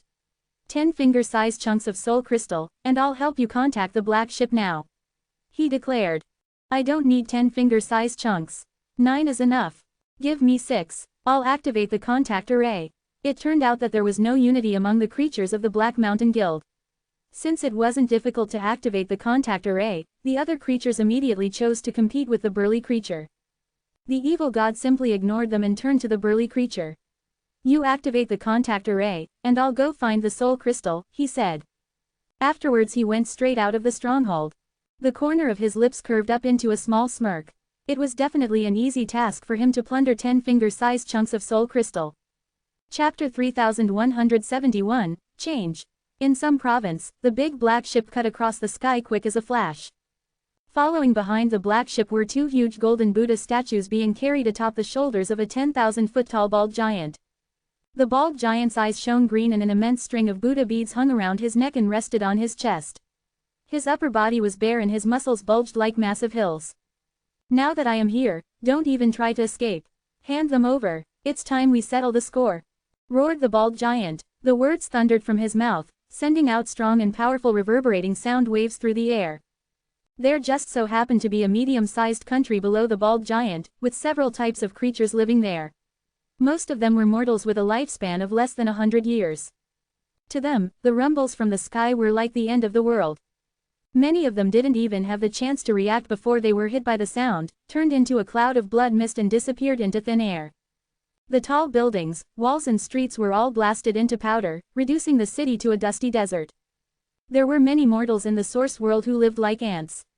Dying in an instant as powerful warriors fought was quite common for creatures like them. The bald giant had been referring to the descending rings the black ship had taken from the Thunder Dimorphodon when he spoke. Since they had snatched the descending rings, the divine farmer race and the bearing race had been working together and attempted to lay siege to them many times in the source world. But time and time again the black ship had disappeared without a trace. They had still not managed to destroy the black ship or even get hold of a single member of the crew thus far. At the end of the black ship hung a dinghy with two gold locks. When the black ship flew at high speed, the dinghy moved like a swing floating in the air. Sitting on the swinging dinghy was Shira. Hearing the giant's roar, she replied with a smile on her face, "I'm sorry. I don't know what you're talking about." Her voice was not as loud as the giant's but traveled far away. The creatures throughout half the province could hear it all the same. They looked around from below, in search of the source of the voice but to no avail. "You're asking for it now." The malicious aura on the bald giant's face flashed, and his shoulders suddenly trembled. The two Buddha statues on his shoulders rose up. "Take this." The bald giant waved his hands towards the black ship, and the two Buddha statues mirrored him. Tens of millions of huge palm prints swept across the sky in an instant. At first, they were scattered chaotically but soon began overlapping, turning into a mighty and solid palm print. The palm print quickly covered the black ship. This sight excited Shira to her core. It seemed as though she had something she wanted to verify here. Creak, creak, creak. The black ship began creaking under the terrifying pressure of the palm print. It sounded as if it would snap and disintegrate any moment now. But as the palm print approached the black ship, a circle of silver light suddenly appeared on the black ship's surface. The palm print touched the light and left a palm print on it. With a smile on her face, Shira flicked her fingers at the bald giant, softly uttering, "Bang! Bang!" The bald giant's broad chest suddenly sank, a huge palm print appearing on it. His own terrifying attack had just been deflected back at him. Caught off guard, the bald giant was slapped down from the sky and fell hard. Boom! His huge body smashed into the ground, forming a crater millions of feet deep. The hundreds of gigantic mountains around him collapsed one by one. Countless creatures were injured and died. The bald giant's bronze body was incredibly tough. Even a strike of this magnitude only managed to stop his breathing for a few seconds. He smashed his enormous fist on the ground, and bounced into the air once more. But when he looked into the distance, to his surprise, there was nothing there. The black ship had escaped. Shira got up from the dinghy and made her way towards the cabin. There, she found the bamboo pole, complaining, "Since we acquired the descending rings, we've been hunted constantly, being chased every other day." The new other shore token the black ship had obtained, a silver sphere, floated above the head of the bamboo pole. This was the first time it had been put to use and its effects were more than satisfactory. "This sort of life is not new to us," Shira said, trying to comfort the bamboo pole. "But the descending rings are useless. The 3 warriors that descended have all died. They are flawed," the bamboo pole whined discontentedly. "The problem lies in the golden red chaotic source spirits, but Zen has taken them," Shira sighed. The black ship had done a thorough investigation into Zen's identity, and Shira suggested the captain head to the Oneness Sky Palace and capture him.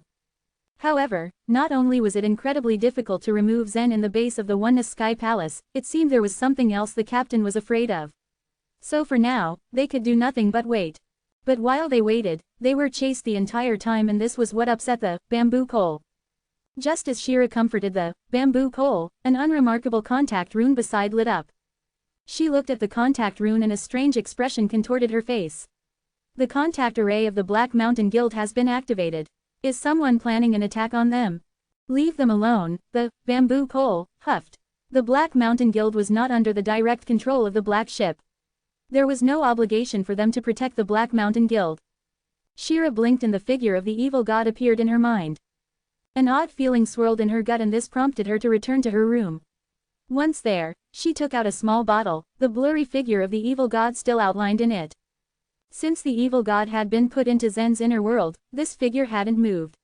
All it proved was that he was still alive, but his current state was unknowable. Although Shira had already given up, she would still pull out this bottle and have a look at it from time to time. Shock and uneasiness filled Shira's eyes. The blurry figure of the evil god sat cross-legged in the bottle, as if he was cultivating. Has he regained his freedom? That's impossible. Shira threw this thought out immediately. If the evil god had achieved freedom, he would have already tried to contact her. Had he obtained freedom but was under Zen's control? That was probably the case. Shira had judged the situation accurately in a snap. Chapter 3172, The Colorless Soul. In stage 14 of The Other Shore, a row of transparent jars, each filled with soul crystal, sat in the inner hall of the city guard house. Zen was sitting upright in the form of his soul of light, continuously absorbing the soul crystal. The situation in stage 14 had been stable for a while now. The guide weasel race and the giant race controlled the two large cities, and these two races were Zen's subjects. Zen didn't have to do anything. All the resources belonging to stage 14 would be automatically, continuously sent to him. But it was impossible for Zen to stay in stage 14. He needed to climb up to the upper stages, and for this purpose, he had to strengthen his soul of light. Zen's soul was absorbing the soul crystal and slowly turning it into a part of his soul. From afar, his indigo soul looked to be a shade of deep purple. The purple light on the surface of Zen's soul thickened as Zen absorbed more and more of the soul crystal. After all the soul crystal from the jars had been absorbed completely, Zen looked up and asked the giants to bring him more soul crystal. Several giants entered the inner hall, jars in their hands. They put them in a neat order and then retreated respectfully. Zen pointed to the jars, turning the soul crystal in them into a thin line, which then began to fuse with his body. Once Zen had absorbed the soul crystal from 3 jars, it felt to him like he had hit a wall. The purple light on the surface of his body seemed to have reached its limit. Zen frowned and tried harder to absorb the soul crystal, but a sense of rejection washed over him. What is going on? Zen muttered curiously. Warriors needed to continuously devour the soul crystal. As long as they got enough soul crystal, their soul cultivation would increase rapidly. Dorothy had told him this in stage 1 when Zen had first laid eyes on the soul crystal. But now he was unable to absorb it. Why? Zen was still confused when number 9527 said, "You have reached the ultimate level of the indigo soul. You can't improve it any further." The ultimate level of the indigo soul? Zen stretched out a hand and looked at the surface of his palm, which was shining, bathed in a strong purple light. Yes, the soul crystal cannot infinitely improve your soul. It will reach its limit after absorbing enough soul crystal. This limit is called the ultimate level of the indigo soul, number 9527 explained. Zen thought for a while before asking, if this is the ultimate level of the indigo soul, have Eastern Emperor Tai, Master Athamar, and Lady Flamen all reached this level? Zen still couldn't believe what number 9527 had said. Zen had felt a lot of pressure while facing strong masters like Elizabeth and Athamar. He had known then that the auras their souls were emitting were much stronger than his. It's true, theoretically speaking, number 9527 said. But there are still other ways to strengthen your soul after you reach the ultimate level of the indigo soul. Once you make it to stage 29, also known as the constant glory stage, you will enter the soul city, transform your soul into colorless soul, and step into a new level. Colorless soul, it was the first time that Zen had heard of it. That's right, number 9527 said, nodding. By then, your soul will no longer be ordinary. The colorless soul is much stronger than the ordinary soul. You will be strong enough to fight against the bodies. The souls of light had always been depressed on the other shore. No matter which stage they were in, they had been suppressed by any and every other shore creature without being able to resist them. But if they were to achieve a colorless soul in stage 29, things would drastically change for them. The physical bodies were undoubtedly powerful, but they would have the power to counterattack once their souls transformed into a new form. Some of the more outstanding souls even had the strength to kill other shore creatures. Besides, I want to correct your notion, number 9527 continued. Lady Flamen, Elizabeth, and Athamar have all been to the Soul City and cultivated the colorless soul. But Eastern Emperor Tai is different. He has entered stage 33, the three purities stage, which is why his soul level is higher. It is stronger than the colorless soul. There's another level above the colorless soul? Zen asked, his eyes flashing. More than one level, number 9527 said, smiling. More than one level, Zen exclaimed. Yes, the three purities stage is the core of the other shore. Every section provides its own opportunities. Both physical bodies and souls are suffering, yet becoming stronger. Those who step into it are extraordinary. Until now, no one has entered the depths of the three purities stage. No one knows what level the soul can reach and how strong the physical body can become there. You can ask the Regal Jade Spirit, number 9527 said. Number 9527, you have explained everything in detail. You must have stepped into the three purities stage before, the Regal Jade Spirit said. Number 9527 hesitated before saying, I don't have any memories of my master going into the three purities stage. But as far as I know, he must have reached the Grand Pure Realm. The three purities stage was divided into three realms. The outermost realm was the Grand Pure Realm, the middle realm was the Supreme Pure Realm, and the innermost one was the Jade Pure Realm. The Regal Jade Spirit let out a sudden sigh. This conversation seemed to remind him of something from the past. He said, back in the day, the Wing King led us to explore the three purities stage. We had covered 3 million miles of the Grand Pure Realm by then, and it was said that we would see the edge of the Supreme Pure Realm if we traversed 1 million miles more. But we weren't lucky enough to step into it. Is the three purities stage that dangerous?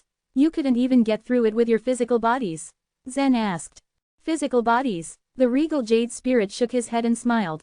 In the age of the Regal Jade civilization, the truth of powerful holy body was not forbidden on the other shore. The Wing King boasted of a strong physical body at the time, but it had still been difficult for him to move even a single step in the three purities stage. All creatures of the Regal Jade civilization had extremely powerful physical bodies.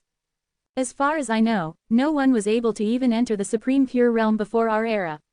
The Jade Pure Realm, which is considered the core, remains a dream, the Regal Jade Spirit continued. Many civilizations had explored the other shore for many chaotic eras.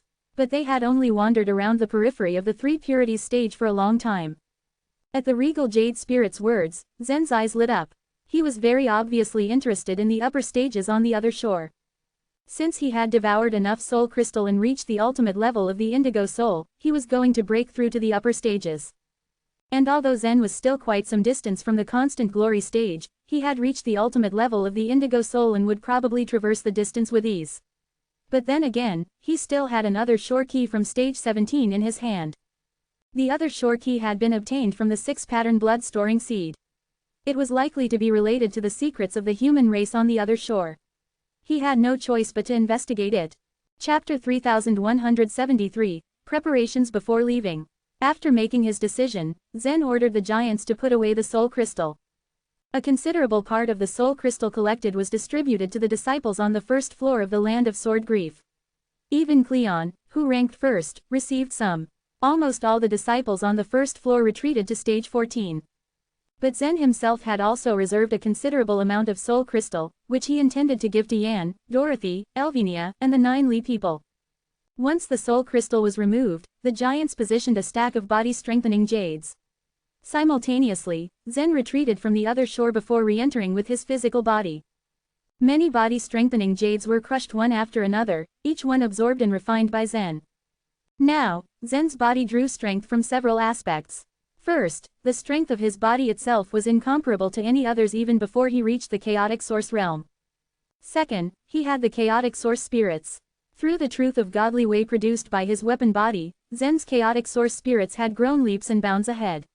Now that Zen had almost reached the later stage of the chaotic source realm, the limit his physical body could bear was even greater. Third, after absorbing more blood of the chaos ancient god, his body structure had changed. The sclerites could greatly strengthen his body in a special kind of way. Lastly, he had the shade stone liquid. It was a pity that the stone was so rare. He had already asked the earmouse race to help him find some. So long as they found any sort of treasure made of the shade stone, they could buy it for him at any price. Such a method of strengthening body was also rather unique. Apart from the chaotic source spirits, Zen seemed to use rather unique strengthening techniques. It was the most common way to strengthen his body with the body strengthening jades. But right now, only Zen and Elvenia could use such a method. After absorbing a few body strengthening jades, Zen picked up another one and asked, "The soul's limit is the ultimate level of the indigo soul, so does that mean that the body has a limit as well?" After a moment of silence, number 9527 burst into laughter. "It's a physical body, of course there's a limit. In ancient times, the wild gods had absorbed the body strengthening jades to grow stronger on the other shore. It was then called the wild god body realm, which corresponded to the level of indigo soul. But once the truth of powerful holy body was forbidden, no one had continued cultivating the method anymore. Fewer and fewer creatures came to know about the wild god body realm. Theoretically, the chaotic source realm merely referred to a means of strengthening body. It wasn't that accurate to call it a realm. But no one could do anything about the rules of the entire chaos. Is there a place like the Soul City in an upper stage for body strengthening? Zen raised another question. Bingo, but it's not in stage 29. It's in stage 30, called the Land of Bone Tribulation, replied number 9527. The Land of Bone Tribulation, Zen muttered, more to himself, keeping the name in mind. He would get to that place sooner or later, he decided, no matter what. Right now, his priority was strengthening his body. Body strengthening jades were sent in one after another, and Zen acquired them all. The giants in charge of sending the body strengthening jades seemed a tad envious. Whether it was the soul crystal or the body strengthening jade, both were highly useful for other shore creatures. But their body strengthening range remained quite limited. Limited by this stage, once they reached a certain level, they wouldn't be able to grow any further. The amount of body strengthening jades Zen had absorbed was enough to work on over 100 giants. Seeing how Zen's momentum seemed endless, they couldn't tell how many more he'd absorb. Again, Zen gave the order after absorbing the rest of the jades. Even though he was aware of how many he was absorbing, his body hadn't seemed to reach its limit yet. One of the giants cupped his hands toward Zen. "Sir, there is no body strengthening jade left in the myriad spirit city." "There's no more left." Zen's face dropped in disappointment. "Both our giants and the guide weasel race still have some. If you need them, I can go find Master Raoul," added the giant. These giants could raise their position in the myriad spirits city because of Zen's help. While they were known to be fierce and merciless in battle, they were honest and loyal companions. They contributed all they could to Zen without any reservation. No, Zen shook his head. He knew that the giants would willingly bring out all the body strengthening jades, but he had no need to absorb their stock. "What about the Skywater City?" Zen asked. "A batch of body strengthening jades had been sent here from the Skywater City. You and Master Elvenia have already refined them. I'm afraid it's quite difficult for them to collect and send more so soon," the giant answered regretfully. Compared to the soul crystal, the body strengthening jades were much more popular. Ordinary other shore creatures didn't climb to the higher stages, after all. They needed the body strengthening jades to strengthen themselves, so they didn't have many kept away. "I see," Zen nodded in understanding. After that, he headed over to another inner hall. Here, Elvenia was also absorbing the body strengthening jades. She could only strengthen her purified being's body on the other shore after absorbing the jade. Elvenia's own body in the source world couldn't benefit from it. Still, increasing the limit of her purified being's body was good for her. She wasn't planning on slacking off. Seeing Zen arrive, she crushed the last body strengthening jade and quickly absorbed it. Then, she smiled and turned to Zen. "I've refined all of them."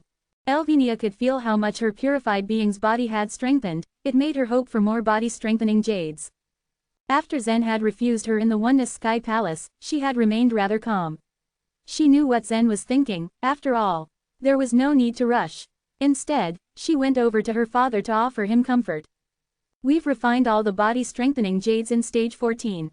If we want to collect more, we'll have to ascend to higher stages," Zen said with a smile. "So we're leaving this stage?" Elvinia's eyes flashed with excitement. It was unrealistic to stay in stage 14, after all. She had long hoped to move on to higher stages alongside Zen. There are 2 more things to see to before we leave, Zen said. The dark nether bugs seemed to be strongly attractive to the purified beings. With that, Zen concluded that devouring the dark nether bugs was a way to enhance the purified being's abilities. So during this time, he had ordered the guide weasel race to enter the dark region and communicate with the one-eyed monsters, in the hopes of capturing more dark nether bugs. Devouring the bloody, fleshy dark nether bugs with some grace wasn't much of a problem. The attraction force of the dark nether bugs came from their blood essence. Elvinia could absorb it after separating it from the bug body. Aside from the dark nether bugs, he wanted to get his hands on another other shore token. Zen's Strength God Totem was another shore token of strengthening type from stage 13, containing 1/200 divine megatons of force only. It wasn't weak by any means in stage 13, but it couldn't meet his requirements now that he was in stage 14. Besides, the civilization artifact in Zen's body could provide much other shore power. So, he had to replace the Strength God Totem if he got the chance. Chapter 3174, Three-Eyed Dragon Sparrow. After Zen had taken out the black box, he quickly began to deal with the bloody dark nether bugs. It was just as he had guessed. The blood inside them was strongly attractive to living beings. That was why when he and Elvinia first saw the bugs, they felt a strange sensation. However, Zen restrained himself and dismissed such feelings. On the contrary, Elvinia couldn't abandon the desire in her body, as she was a purified being. Since Zen had killed the stage ruler, he had also become a purified being and probably understood Elvinia's impulses. When he had opened the black box, he was eager to swallow the mass of blood and flesh. It was very difficult for him to restrain himself with his willpower alone. Since it's because of the blood, the corpses can be disposed of. He squeezed out all the blood from the dark nether bugs, and then took out the broken corpses from the black box. The light region would completely devour the bug corpses once they arrived there. As for the blood in the dark box, he had tried to taste it, but he didn't feel that much of a desire except for being able to tell it had a delicious taste. Once he had confirmed that it was completely fine, he let Elvinia have a few sips. A smile graced her small face. I almost ate this disgusting bug in the dark region. I didn't expect that I would drink its blood now, she commented. Immediately after both of them shared the dark nether bug's blood, Zen tried to release the great Sanskrit light and also let Elvinia try it. As Elvinia waved her hand, her body released a blazing white beam of light. The entire inner hall was filled with the white light for a while. How do you feel now? Zen asked. Maybe it has grown a little bit. Elvinia answered hesitantly. The blood has only a little effect. It seems this kind of bug isn't considered that precious. If you want to grow substantially, you might have to swallow a lot of bugs, Zen said with a grin. The ruler of stage 14 of the other shore had stayed in the dark region for so many years, and he had devoured numerous dark nether bugs. Yet, he still hadn't become invincible, which meant that consuming only 1 or 2 dark nether bugs would have little effect. Elvinia just stuck out her tongue childishly and sighed. Although the dark nether bug was quite attractive, she still felt nauseous at the thought of having to drink the blood of many bugs. At the same time, the guide weasel race had already laid out the other shore tokens they had previously collected. There were many other shore tokens in this particular batch, totaling to more than 600. Some of them were weapons that the giant race and the guide weasel race had treasured for many years. Of course, Zen wouldn't secretly keep those other shore tokens. After he and Elvinia selected what they wanted, he would ask Yan and the 9 Li members to pick their own next. Then, the disciples of the Land of Sword Grief could also choose their other shore tokens. Beside the other shore tokens were 2 ear mice on standby. In the guide weasel race's opinion, all of the other shore tokens were either relatively powerful weapons, or magic treasures that contained energy. It was hard for them to sort and separate the good from bad. On the other hand, the ear mice were talents who were all good at dealing, and also adept at identifying the other shore tokens. In addition, although the other shore tokens in front of them were rare, they might have already seen, used or kept a considerable portion of them in the past. Master Thad, there is only 1 6th grade other shore token among them. Please have a look, one of the ear mice said when it saw Zen. In turn, Zen looked over and saw a golden sparrow statue. Based from its appearance, the sparrow statue didn't appear to be anything special. However, it was at the 6th grade, so it was likely that it wasn't as simple as it looked. This other shore token is called the Three-Eyed Dragon Sparrow, the ear mouse explained. It has only appeared once in the history of the entire source world. A trace of curiosity filled Elvinia's eyes as she stood beside Zen and looked on. She asked, what ability does this other shore token have? Once the other shore token has been fused, it can't be activated or used in normal times. It can only be activated after the owner dies, the earmouse replied. After death, Zen slightly frowned. He had seen similar abilities before. Some of the latent thurgies would only be activated after death, but since the owner was dead, what was the use of activating them? Even Elvinia just shrugged. They couldn't activate it until they died. No matter how powerful the other shore token was, it didn't mean much if that was the case. Upon seeing Elvinia's reaction, the earmouse added, don't underestimate the ability of the three-eyed dragon sparrow. After it is activated, it will enter a state of wrath and kill and devour whoever kills you. It's extremely powerful, so what? It can only be used to kill the enemy after its master dies, right?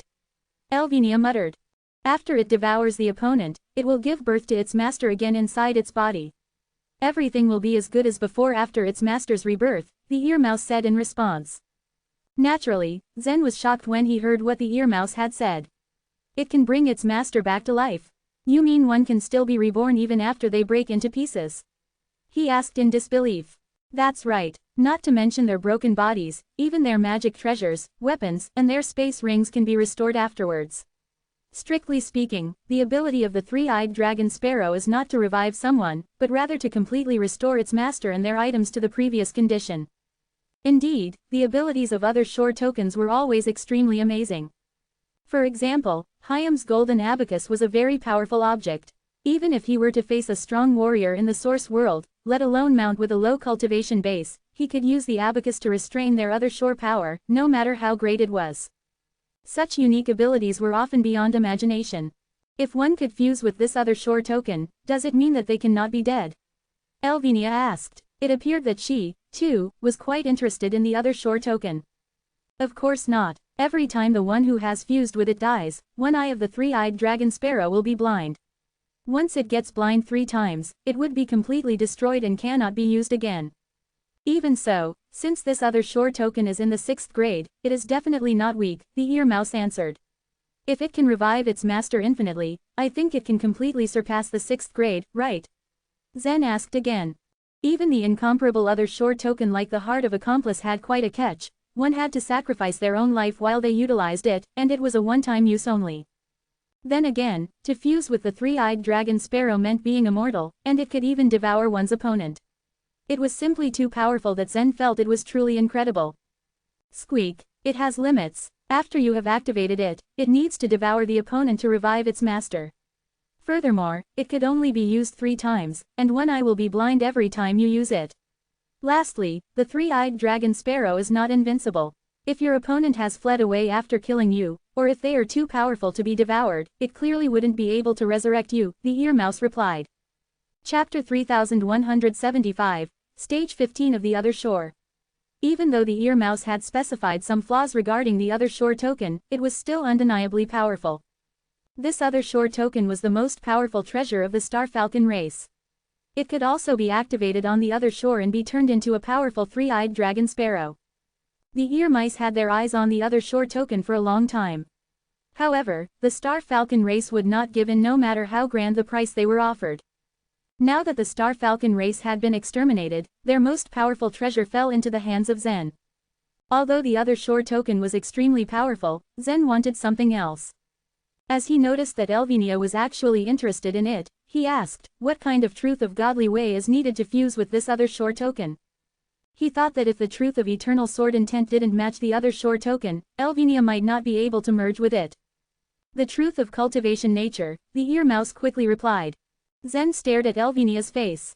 As he was about to speak, Elvinia said, I've already successfully cultivated the truth of cultivation nature. She was indeed very talented. Even Flamen once said that Elvinia matched the truth of cultivation nature to a high degree. It was just that her cultivation was restricted when she was young. However, as Elvinia had gone deeper and deeper in the other shore realm, these restrictions were gradually lifted and ceased to exist. Then that's great. You can take this other shore token and fuse with it, Zen added with a faint smile. Since she really wanted it, Elvinia didn't decline the offer and gladly accepted the other shore token. After that, Zen gazed across the table and looked at the other items present. The two ear mice were very considerate in answering all of Zen's queries about the items. They had a deep understanding of every other shore token, which impressed Zen very much. After some time of thorough inspection, he wasn't able to find another shore token that would be suitable for him to fuse with. However, there was a long sword that caught his attention. The long sword turned out to be forged by the Riverside race. There were layers of cloud patterns on the sword, and the structure was very complicated and exquisite. This sword is a precious one from the Riverside race. If it were assessed as another shore token, it would easily be considered as a 4th grade one in stage 14 of the other shore, an ear mouse explained. Really, I want this one, Zen responded. Do you want to fuse with it as another shore token? The ear mouse asked. Another shore token could be used as a weapon, but Zen had something else in mind. No, I don't, Zen smiled faintly as he shook his head. I would use this one as my accompanying sword on the other shore. Zen had already entered the other shore for a long time, but he didn't have a decent weapon. He was just basically fighting with his bare hands. He thought that this might be a good choice to have a long, handy sword. After selecting the other shore tokens, they had to consider going to the higher stages of the other shore. If the one-eyed monsters got a hold of any dark nether bugs in the dark region, they would give them to the insect master race. After they returned to stage 14 of the other shore later, they would surely come get them. Elvinia was totally determined to follow Zen to the higher stages. At the gate of the Myriad Spirit City, Raoul and Clyde saw them off in person. As soon as Zen left, the entire stage 14 of the other shore was managed by the two races. Before leaving, Zen quickly asked, "Has Dorothy entered the Myriad Spirit City?" "Well, not recently," one of the guide weasels replied. "Should I go to the Origin Mountain and see her?" Zen turned to Elvinia and asked. When he went back to the land of Sword Grief, Hyam filled him in on what had happened to the Origin Mountain. This made Zen quite concerned about Dorothy. The Origin Mountain is in a state of anxiety right now. I think it won't be wise for you to go there at this moment. Plus, there are so many powerful warriors in the Origin Mountain. I think Dorothy would be safe in their hands.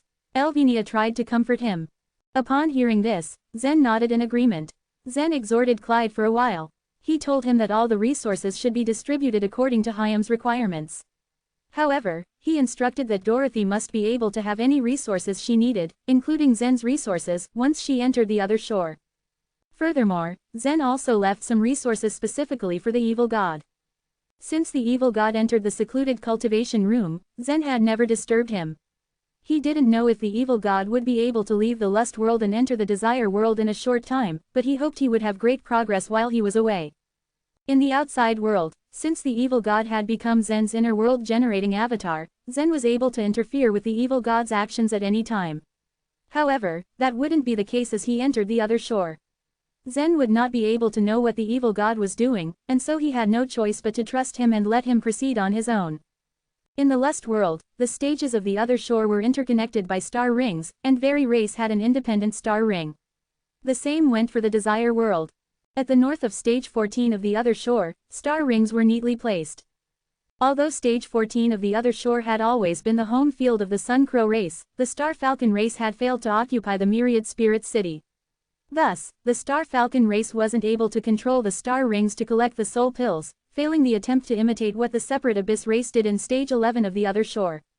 As Zen walked towards the star rings, he briefly stopped in his tracks. "Is there something wrong?" Elvinia asked as she noticed Zen's behavior. "I just thought of a serious problem." Zen looked at her with a quaint smile. "I wonder if we can pass it successfully this time." As a purified being, Elvinia had gotten into great trouble when she crossed the energy vortex which connected the lust world and the desire world. This also almost caused Zen to die. Though the circumstance later turned to be a blessing in disguise, Zen didn't want such a dangerous thing to happen again. Theoretically, a purified being shouldn't be able to leave a certain stage of the other shore. Otherwise, it would not be appropriate for them to serve as the ruler of that stage. "We just have to give it a try." Elvinia didn't give it too much thought and seemed quite confident instead. She was a smart and wise woman. In the past, it was impossible for her to act so recklessly in any situation. However, ever since she experienced a few difficult crises with Zen, she developed an attitude of trusting Zen no matter how bad the situation had gotten. As a result, this hurdle seemed to be nothing for her since she was with Zen. "Well, yeah, you're right. We'll never know if we don't try. I'll go in first," Zen answered, nodding his head. To be on the safe side, he took the initiative to step into the star ring first. As the star ring released traces of white light, Zen felt like his body was being disintegrated. Whoosh! Outside, Elvenia saw that the star ring shot out rays of white light upwards. A nervous smile crept up at the corners of her mouth. Everything is fine, isn't it? As Zen disappeared, she also stepped into the star ring and flew towards stage 15 of the other shore. Both of them felt relieved as they realized that what they worried about didn't happen. Both Zen and Elvenia smoothly reached stage 15 of the other shore. Perhaps it was because they were not other shore creatures that the rule preventing the stage ruler from traversing to other stages of the other shore didn't take effect. As soon as they reached the next stage, the anxiousness that they earlier felt dissipated. As Zen left the star ring, a dark world immediately emerged in front of him. He perceived that the dark region existed in all directions, and felt a strange sensation within him. Stage 15 of the other shore is a complete dark region. Zen couldn't believe what he saw. I've heard a long time ago that stage 15 of the other shore had almost been completely eroded by the dark region, except for the center area.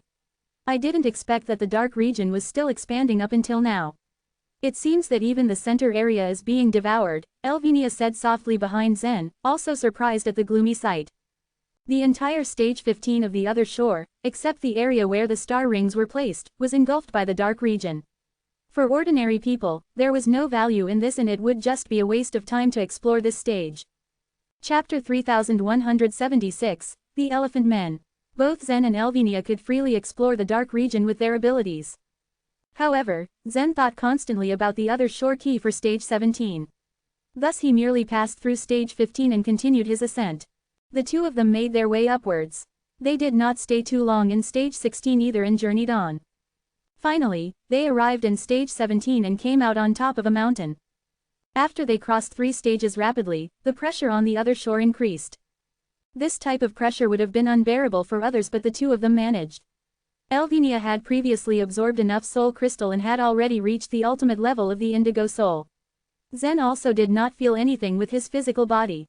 We're at stage 17. Do we continue to go up? Elvenia asked him. In front of them lay only endless desert. The sight of emptiness on top of that huge mountain made Elvenia feel desolate. It would be better to go to the upper stages. Zen, however, shook his head. No, we'll stay here. Is there anything important here? She asked, throwing him a strange look.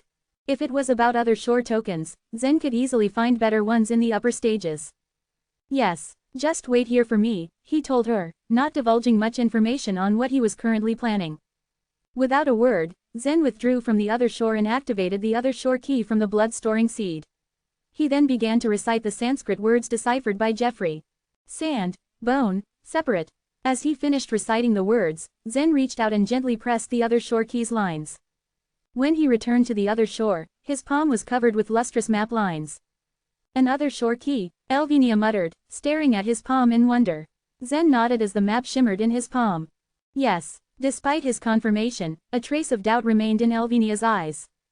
Other shore keys were valuable, but why was Zen interested in stage 17's? If he really wanted one, Elvenia could very well get him one from a higher stage. Still, Elvenia chose to trust Zen. If he wanted to explore this stage, then they would do so. Maybe there were some secrets in this stage that needed to be uncovered. Using the map on his palm as reference, Zen commenced with his exploration by first looking around and comparing the terrain. He frowned. The surrounding terrain didn't seem to match his map. It was understandable. The other shore was vast and stage 17's geography could be quite complicated. It might take them a lot of effort to find the corresponding terrain. Their current location was relatively desolate and the star rings were set in the center of the mountain range. A few races resided here, but none of them had built anything as big as the Myriad Spirits City or the Sky Water City in stage 14. Zen and Elvenia thought it best to go down the mountain and head south. It was a pretty fruitless start.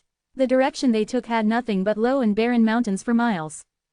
Zen continued to check the map in his hand, but not once did the terrain match up. The two of them then started to slow down. They were able to walk a little over 50 miles to the south in a day and a night, but there was still a lot of distance to cover. Stage 17 was vast in all directions. At this rate, it would take Zen a long time to find what he was looking for. We can't go on like this. It's a waste of time. He huffed. Elvenia nodded. I agree, but if we continue going south, we could stumble upon the elephant men's territory and ask them for a map. Her words implied that she had already known they wouldn't find the temple on their own. Zen remained silent as he ruminated on her suggestion. This was the first time he looked for a temple with the aid of the map, and he didn't have that much experience. He pursed his lips and nodded at Elvinia, giving in to her idea. After they walked about 100 miles south, the low mountains gave way to grassland. This grassland area was closed in by huge fences on both sides. Why are the fences so high? And the grass is high, too, Zen said. His eyes gleamed with surprise. The fences that closed off the grassland were 10,000 feet high, way taller than any of the mountains they'd traversed so far. Not only that, but the grassland itself was incredibly vast and overwhelmingly high. Each blade of grass stood several hundred feet high and swayed like trees in the wind. Zen and Elvinia would be nothing but mere ants once they entered. Elvinia shook her head. It was obvious that she did her research, but there were just so many weird and unexplainable things that existed on the other shore. Let's go inside and have a look then, Zen said. The two of them had arrived at their destination. They crossed the fences and ventured into the grassland. Only 10 miles in did they suddenly hear the loud blowing of a horn. Woo! As it rang, the ground began to tremble, as if a huge earthquake had just been summoned. Zen quickly grabbed hold of Elvinia's hand and summoned his thunder wings. He rose into the air and took a quick look at what was happening. At the height of 10,000 feet, he finally saw what was happening. Black bulls, 20 to 30,000 feet tall, were rampaging within the grassland. Behind them was a group of human-shaped creatures that were a little over 10,000 feet tall. These humanoids were bipedal, gray-skinned and had elephant heads. They were the elephant men Elvinia had mentioned earlier. These elephant men chased after the bulls, which caused the ground to tremble. Zen and Elvinia were like two pesky mosquitoes compared to these giants. The black bulls were heading towards the fences. Though tall, there was no way these fences would be able to withstand the impact from these beasts. However, just as the bulls were about to breach the barriers, one of the elephant men raised his horn. Woo, woo, textures appeared on the surfaces of the seemingly ordinary fences at the exact moment the horn was blown. Sizzle, sizzle, sizzle. Thick lightning gathered on the fences, forming into chains that wrapped around the bulls. Bound and restrained by the lightning chains, the bulls could only lie helplessly on the ground as their pursuers closed in on them. These fences contained such a strong power of lightning, Zen murmured, admiration obvious on his face. It's made of lightning wood, which is a relatively rare other shore token, Elvinia told him. I never expected there to be so much in the elephant men's territory. As they marveled at the lightning wood, the two of them failed to notice the huge shadow behind them. A dull and rough voice suddenly boomed, Chief. Those mice have sent their spies again. Chapter 3177, Belligerence. A giant elephant man stood behind Zen and Elvinia. He seemed to be angry at their arrival. The moment he finished speaking, a huge hand slapped Zen and Elvinia around their heads. Bang! Zen turned to protect Elvinia and the slap landed on his body. The two of them crashed to the ground. The elephant man quickly located Zen and Elvinia through the grass, raised one huge foot and stomped hard down on them. Dong, dong, dong. The elephant man was huge, his explosive power naturally astonishing. He continued to stomp on them for a while before another elephant man stopped him. Ramsey, you've trampled the spies into meat paste. Ramsey snorted and walked towards the black bulls. It had been several days since the elephant men started to chase these bulls. They finally drove the bulls towards the fences made of lightning wood. They could easily knock the black bulls down using the lightning contained within the lightning wood. The black bulls could serve as their food for half a month. Ramsey had just turned when a rumble of thunder sounded across the skies. The sound wasn't loud, but it was clear and audible. Crack, crack. Ramsey was surprised when a tiny bolt of lightning flashed before his forehead and came to a stop a few feet from him. This mosquito-sized fellow hadn't been crushed into meat paste after all. Hey, foreign friend, Zen said, an amused smile playing on his lips. He hadn't come to the elephant men's territory to cause trouble. He had only wanted to know more about Stage 17's terrain. And although Ramsey had thrashed him around like a rag doll, he managed to restrain his anger. You are still alive. Ramsey had no interest in communicating with Zen. He brought his huge fist smashing down towards Zen's head again. Ramsey's fist was about 800 feet wide and to Zen, it looked like a flying hill was coming for him. Zen frowned at the sight of the fist and he finally let the anger show on his face. He knew that if he didn't teach them a lesson, they weren't going to talk nicely. The moment the fist landed before Zen, he punched into the air. Ramsey's fist was 3,000 times bigger than Zen's. It looked like a man's fist was fighting a flying mosquito. Ramsey had good eyesight. Even if Zen looked like a tiny speck, he could still clearly see all of Zen's movements. How could a mosquito fight him? Ramsey sneered. But the moment he came in contact with Zen, he felt a dull throbbing pain in his fist. He had been forcefully blocked by a man the size of a tiny mosquito. This is impossible, Ramsey said, his eyes wide in disbelief. The elephant men were large, arrogant, and confident about their own size and strength.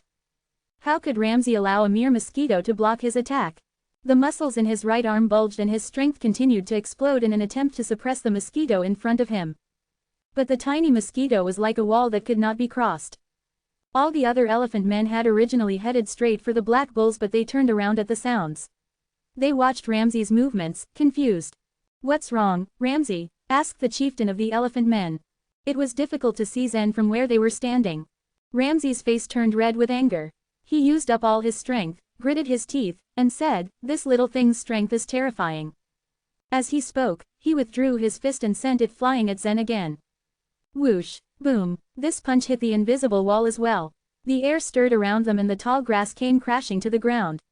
But Zen still managed to stand his ground. To take the brunt of Ramsey's fist, Zen drew out his force and turned it into a fist that was over 1,000 feet tall. If he had gathered his strength in his body just to take Ramsey's punch, he would probably have drilled into Ramsey's fist like a steel needle. "I don't believe it," Ramsey roared, and his fists lashed out at Zen yet again. Zen stood upright in the air and raised his hand. Under the spread of the invisible force, the transparent space around him twisted and formed a tall wall of force that blocked Ramsey's attacks. Zen planned to talk to Ramsey after his power was exhausted. But at this moment, Elvinia called out, "Zen, watch your back." Despite her cautioning, she wasn't really worried about Zen's safety. The elephant men were terrifyingly tall, over 10,000 feet, but they were only creatures from the light region of stage 17. They weren't ridiculously strong and wouldn't be able to do anything to Zen. Zen had barely turned around when a giant hand grabbed him. An elephant man was intending to crush him to death. As the elephant man clenched his fist, he felt like he was holding a hard stone in his hand. How was he supposed to crush it? A thought seemed to occur to him as he tossed Zen aside and pulled out a stone spear from behind him. He raised the spear and swung it towards Zen. Crack! It was at this moment that Zen's body expanded suddenly. In the blink of an eye, his body had grown to become several hundred feet tall. His body continued to grow rapidly while blocking the stone spear. It had very quickly grown to a height of more than 10,000 feet. He then grabbed the tip of the stone spear with one hand and frowned at the two elephant men in front of him. The elephant men that were hunting the black bulls were stunned as they watched Zen's body expand from the size of a mosquito to match their size. Their huge ears drooped as their jaws dropped in disbelief. "My friends, you should know that I will give my all if you insist on fighting with me," Zen said, pulling the stone spear out of the hands of the elephant man. He waved it in the air before crushing it in his hand. Crack, crack, crack, with a resounding crack, Zen had crushed the stone spear, which was over 10,000 feet long. The stone spear was sturdy and was made of solid white stones. There weren't many of it in the elephant man race. The elephant men gulped in fear at this display of Zen's power. Their chieftain was quick to react. Realizing that they couldn't afford to offend Zen, he hurriedly stepped forward and said, "Sir, there must be a misunderstanding. Please don't get angry." Chapter 3178, Cross-Reference. Zen turned his head to glance coldly at the chieftain of the elephant man race. "You changed so quickly. Just now, you were intent on killing me, yet you say this is a misunderstanding." The chieftain nervously looked away from Zen. "Ramsey," he hissed, "apologize to him, quickly." Ramsey dumbfoundedly looked at Zen, who had suddenly grown as large as a hill. He had never experienced the era of the wild gods, so naturally, he didn't know it would take only a split second to enlarge a mosquito to the size as big as himself with a thurgy. However, Zen's sudden transformation to a giant over 10,000 feet tall was shocking enough. Ramsey was fully convinced. Curling up his long trunk, Ramsey bowed and apologized sincerely. Zen watched indifferently. Bending down, he reached out and gently scooped Elvinia into his arms. Then, he placed her on his right shoulder carefully. Although Elvinia had heard of wild gods before, she hadn't actually seen Zen use this skill. Thus, she too was stunned at the sudden appearance of a 10,000-foot tall Zen. Sitting on Zen's shoulder, she turned to look at his massive head, which was as tall as a building. Dazed, she shook her head, rendered speechless. Since the misunderstandings had been cleared out, the elephant men became polite to Zen. The other elephant men began to deal with the black bulls that were killed by the lightning wood, while the chieftain of the elephant man race formally introduced himself to Zen. I'm the chieftain of the elephant man race, Richie. You are not from any other shore race, right? However, the woman on your shoulder seems to be a human. Quote. The elephant man race usually isolated themselves, which meant they rarely ever communicated with the outside world. However, as its chieftain, Richie had stayed on stage 17 for a long time. Naturally, he knew much more than the ordinary elephant men. Richie had noticed the woman sitting on Zen's shoulder. He could see her features clearly. Almost immediately, he had realized that she was a creature from the other shore. You're right, Zen answered. She is a human from the other shore. As he spoke, Zen carefully observed the expression on the face of the chieftain. He firmly believed that there were clues about the human race on stage 17 of the other shore. The creatures from here might know something about it, so Zen deliberately claimed that Elvinia was a human from the other shore and waited to see how the chieftain would react. However, to his disappointment, there was nothing suspicious in Richie's reaction. He just nodded and asked, Sir, may I know why you have come here, to our territory? I came here to look for the map of stage 17. I wonder if you elephant man race can offer me one. I can buy it with soul pills or body-strengthening jades, Zen answered truthfully. Richie, however, was not stupid. The moment Zen mentioned the map, he nodded in understanding. Sir, are you here for the temple on stage 17? The other shore key had only marked the location of the temple on a map, but there was no clue as to its direction. Zen was hoping to get his hands on another large map to use as a cross-reference. Even though Richie had read his mind, Zen remained calm. We don't have the overall map of the whole stage 17, Richie said quickly. However, we do have a map of the south part. I'll take you back to our tribe to get it. Richie waved his hand cheerfully. You don't have to pay for it. We're happy to assist you in any way. The chieftain was very generous. After the elephant men turned over the black bulls, they used stone spears to pierce through their necks cleanly, and strung them. Working in pairs, they carried the 8 black bulls forward. Zen followed the team that had had a good harvest and walked south along the middle of the grassland. The grassland in the south of the other shore seemed to be endless. The deeper they trudged into the grassland, the more green they saw in the distance, as though it went on infinitely. Elvinia sat on Zen's shoulder, taking in the view as though she stood atop a moving mountain. This feeling was strange and novel. She knew that her father, Fuxi and several other powerful beings could all become very huge, because they had once cultivated the ancient god cultivation method. But to her knowledge, no one else had cultivated such a method afterwards. While she had long since suspected that Zen did not come from this era, the fact that he used the wild god Thurgi further solidified her suspicions. After traveling through the grassland for half a day, they suddenly saw many low houses dotting the horizon. Of course, these houses were only small in comparison to the massive elephant men. Their height was still more than 10,000 feet, after all, and they looked quite simple and crude. Zen hadn't known the elephant man race for very long, but he was able to draw his own conclusions. The elephant man race was probably a native race born on the other shore. If the creatures in the chaos had experienced a long-term development, even if they moved to the other shore, they would have been able to form a relatively developed civilization. As for a native race like the elephant man race, they didn't have much contact with the outside world. Because they had always lived remotely, they weren't exposed to progress and were naturally still quite primitive. Therefore, their food, clothing, and weapons were quite simple. They were just impressive in their strength and huge bodies. The group of elephant men led by Richie proudly returned to their tribe with their spoils. A large number of elephant men came out of the low houses to welcome them. Zen noticed that most of the elephant men that were left in the tribe were the old, the children, the sick, and the weak. Naturally, they relied on the young and strong to go out and hunt for food. Many elephant men were surprised when they saw Zen. Even the children raced to hide inside their houses, peeking at Zen curiously from the slatted windows. Sir, please follow me, Richie said.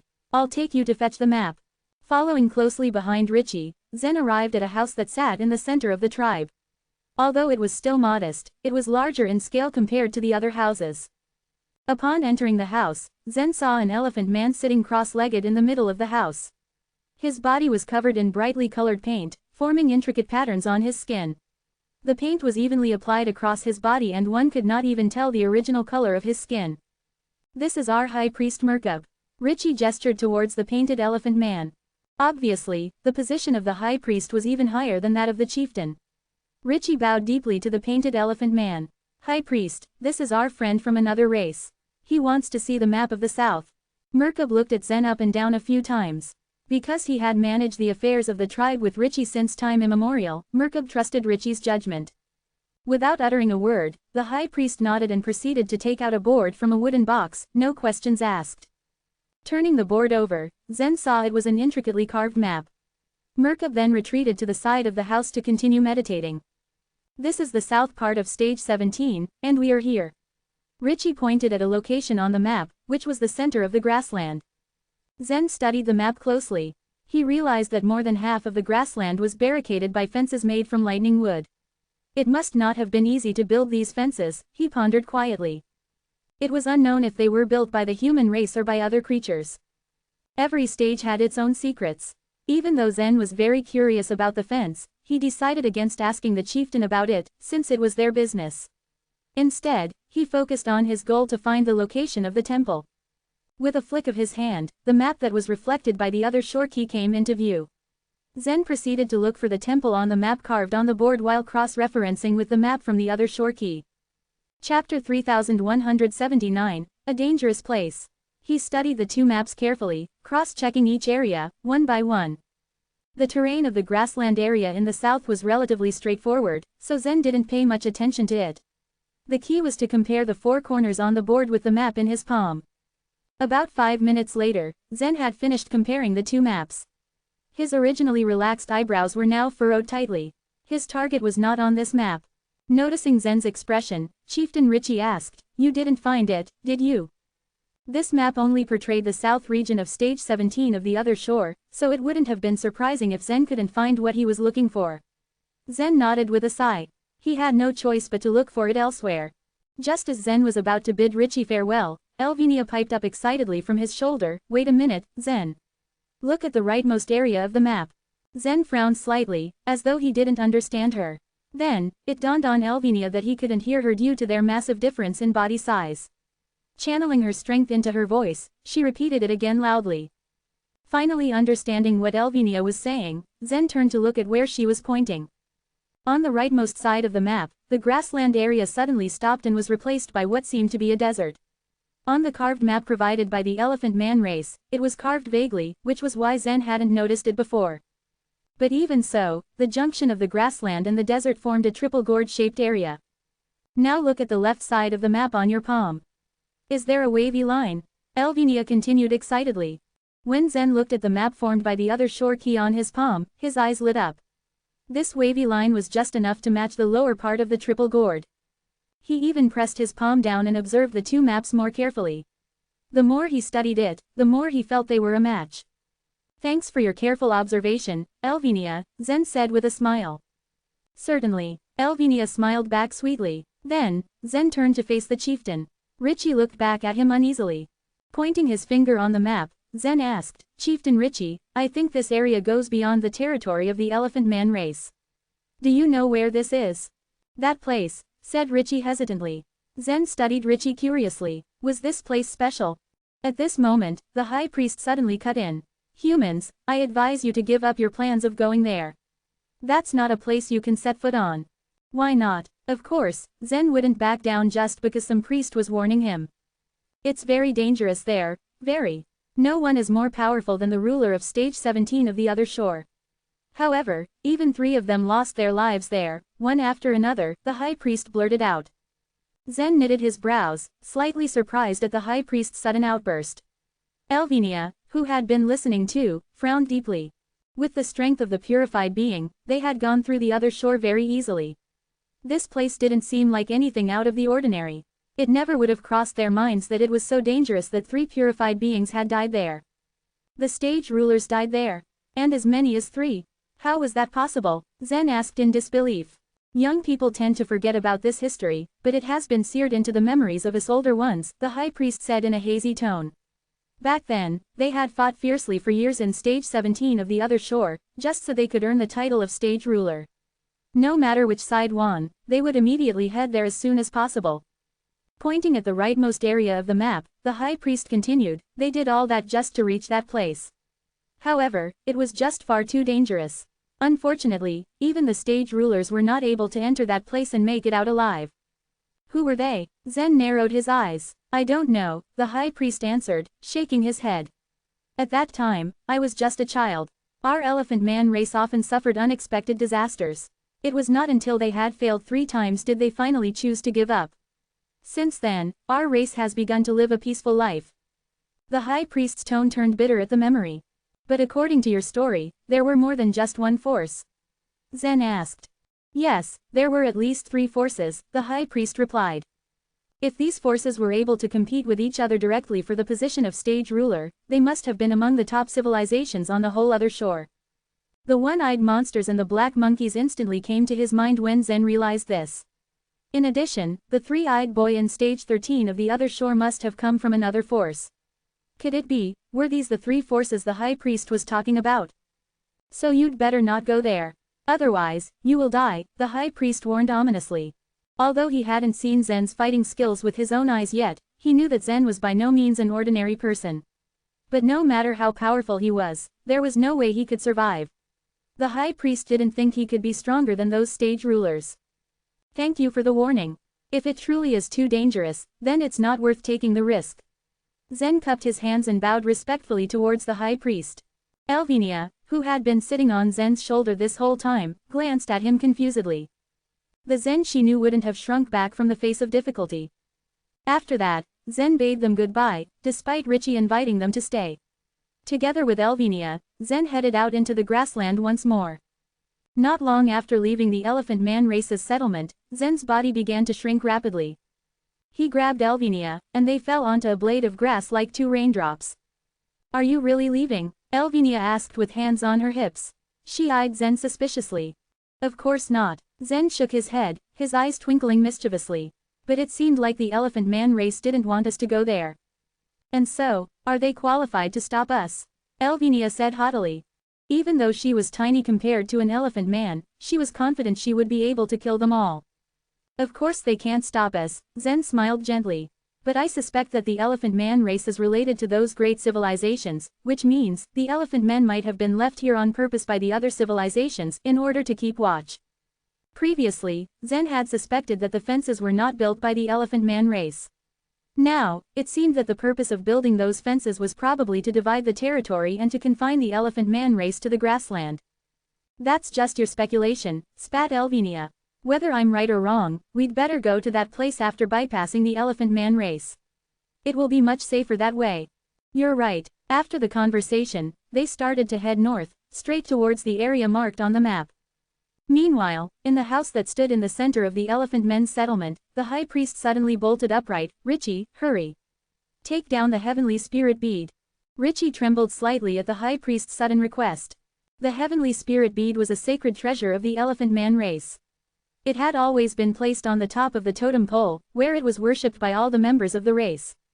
The bead had been sitting on the top of the totem pole since time immemorial. It had played an important role in providing the Elephant Man race with power. No one was allowed to touch this sacred treasure, not even the high priest himself. Yet now, the high priest was demanding he take it down right this instant. To his horror, Richie suddenly realized that the situation must have been much more grave than he could possibly imagine. Chapter 3180, Transmission. In the Elephant Man race, no one knew the origin of the heavenly spirit bead, except for the high priest. As for the actual use of the heavenly spirit bead, no one knew either. But since the high priest had given the order, Richie didn't dare refuse. Stepping outside, he headed straight for the totem pole and began to climb it. Chief, that's our sacred treasure, how dare you? The other elephant men had come out of their homes to see what their chieftain was doing. To their horror, they saw he was headed straight for their treasured heavenly spirit bead. It's our mission to take down the sacred treasure, the high priest suddenly said, emerging from the massive house. In the Elephant Man race, the word of the high priest was considered the law. Most of the time, however, the high priest left the chieftain to manage everything. Why? An elephant man asked innocently. Because the reason why the sacred treasure stays here, the high priest said seriously, is to wait for some creatures to arrive. And now, they have arrived. Your Holiness, are you referring to those 2 humans? Another elephant man asked. The high priest nodded. The high priest had been very clear since the beginning that the elephant man race was insignificant.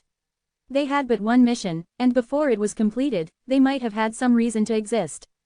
However, upon completion of this mission, they would become dispensable. The outcome could be imagined, but that didn't matter, they only knew they needed to obey. Once the chieftain handed over the heavenly spirit bead, Merkab set it on the ground. The elephant men stared at the heavenly spirit bead, eyes gleaming. Only the high priest could activate the power of the heavenly spirit bead. Everyone wondered what was going to happen. Just as everyone was guessing what sort of power the high priest was going to unleash, Merkab suddenly grabbed the stone spear that was strapped to Richie's back. Whoosh! In the blink of an eye, he had swung the stone spearhead onto the heavenly spirit bead. Ah, Your Holiness, stop! At this moment, even Richie was stunned, but he dared not stop him. He could do nothing but watch as Merkab slammed the spear onto their treasured bead. Bang! Finally, the heavenly spirit bead shattered into transparent white shards. All the elephant men stared at the remnants in absolute shock. Was the high priest crazy? Just as panic began to well within their hearts, the white fragments scattered on the ground suddenly started to tremble. These white fragments might have been very small compared to the elephant man race, but the heavenly spirit bead itself was around 700 to 800 feet in diameter. Each fragment was around the size of an ordinary human's fist. As the white fragments continued to move, they gradually began to form a circular array. Then, all the white fragments released powerful energy, activating a unique array. Whoosh! A white light shot straight into the sky from the grassland. Not far from the elephant men's settlement, Zen and Elvinia had been trudging through the grassland. To their surprise, they suddenly saw a white beam of light in the distance. It's from the territory of the elephant man race, said Elvinia seriously. It doesn't seem like someone is ascending. Zen pursed his lips. The white light that went up was somewhat similar to the star ring. It hadn't been long since they had left the elephant men's settlement. This couldn't be a coincidence. It's probably because of the other shore key in your hands, Elvinia surmised. According to the elephant man race, the dangerous place at the edge of the grassland was no secret. At least those great forces knew the existence of this place. It was just that they couldn't do anything about it. Most likely. Zen looked at the white light expressionlessly, and the light gradually dissipated and disappeared from his sight. We have to hurry. Crack! Without hesitation, his thunder wings roared to life. Wrapping his arm around Elvinia's waist, together they flew across the vast grassland like lightning. The white light continued to rise until it reached stage 18 of the other shore. On the top of a high mountain of stage 18, there was a small magic array. The moment the white light entered stage 18, this array also released a white light, which shot towards stage 19. In turn, in a valley of stage 19, a small array was activated. Stage 20, Stage 21, Stage 22, Stage 30, Stage 31, Stage 32. Inside a huge hall, there was a massive metal array. The metal array rotated continuously. As all kinds of patterns intertwined, a terrifying energy surged within it. Crack! When the white light entered stage 30, the metal array trembled violently. A little ball of light made a strange sound. Inside the ball, there was a blue wave of water light. The water light condensed and formed intricate ice crystals. It was a member of the element spirit race, and just so happened to be the weakest water spirit in this race. That was why it was sent here, to guard the metal array. The array of stage 17 has been activated. What happened on stage 17? The water spirit pondered. Generally speaking, the members of the element spirit race would only pay attention to stage 29 and above. There was nothing worth their attention below stage 29. A few days ago, there was news that there were purified beings within stage 14, and the two purified beings were of the human race. Even so, the element spirit race only issued an imperial edict to let those humble black monkeys take action. The element spirit race did not take any further action, because they had deemed it unnecessary. However, that happened not too long ago. Now, their guards in stage 17 had activated the magic array. Naturally, the water spirit was curious.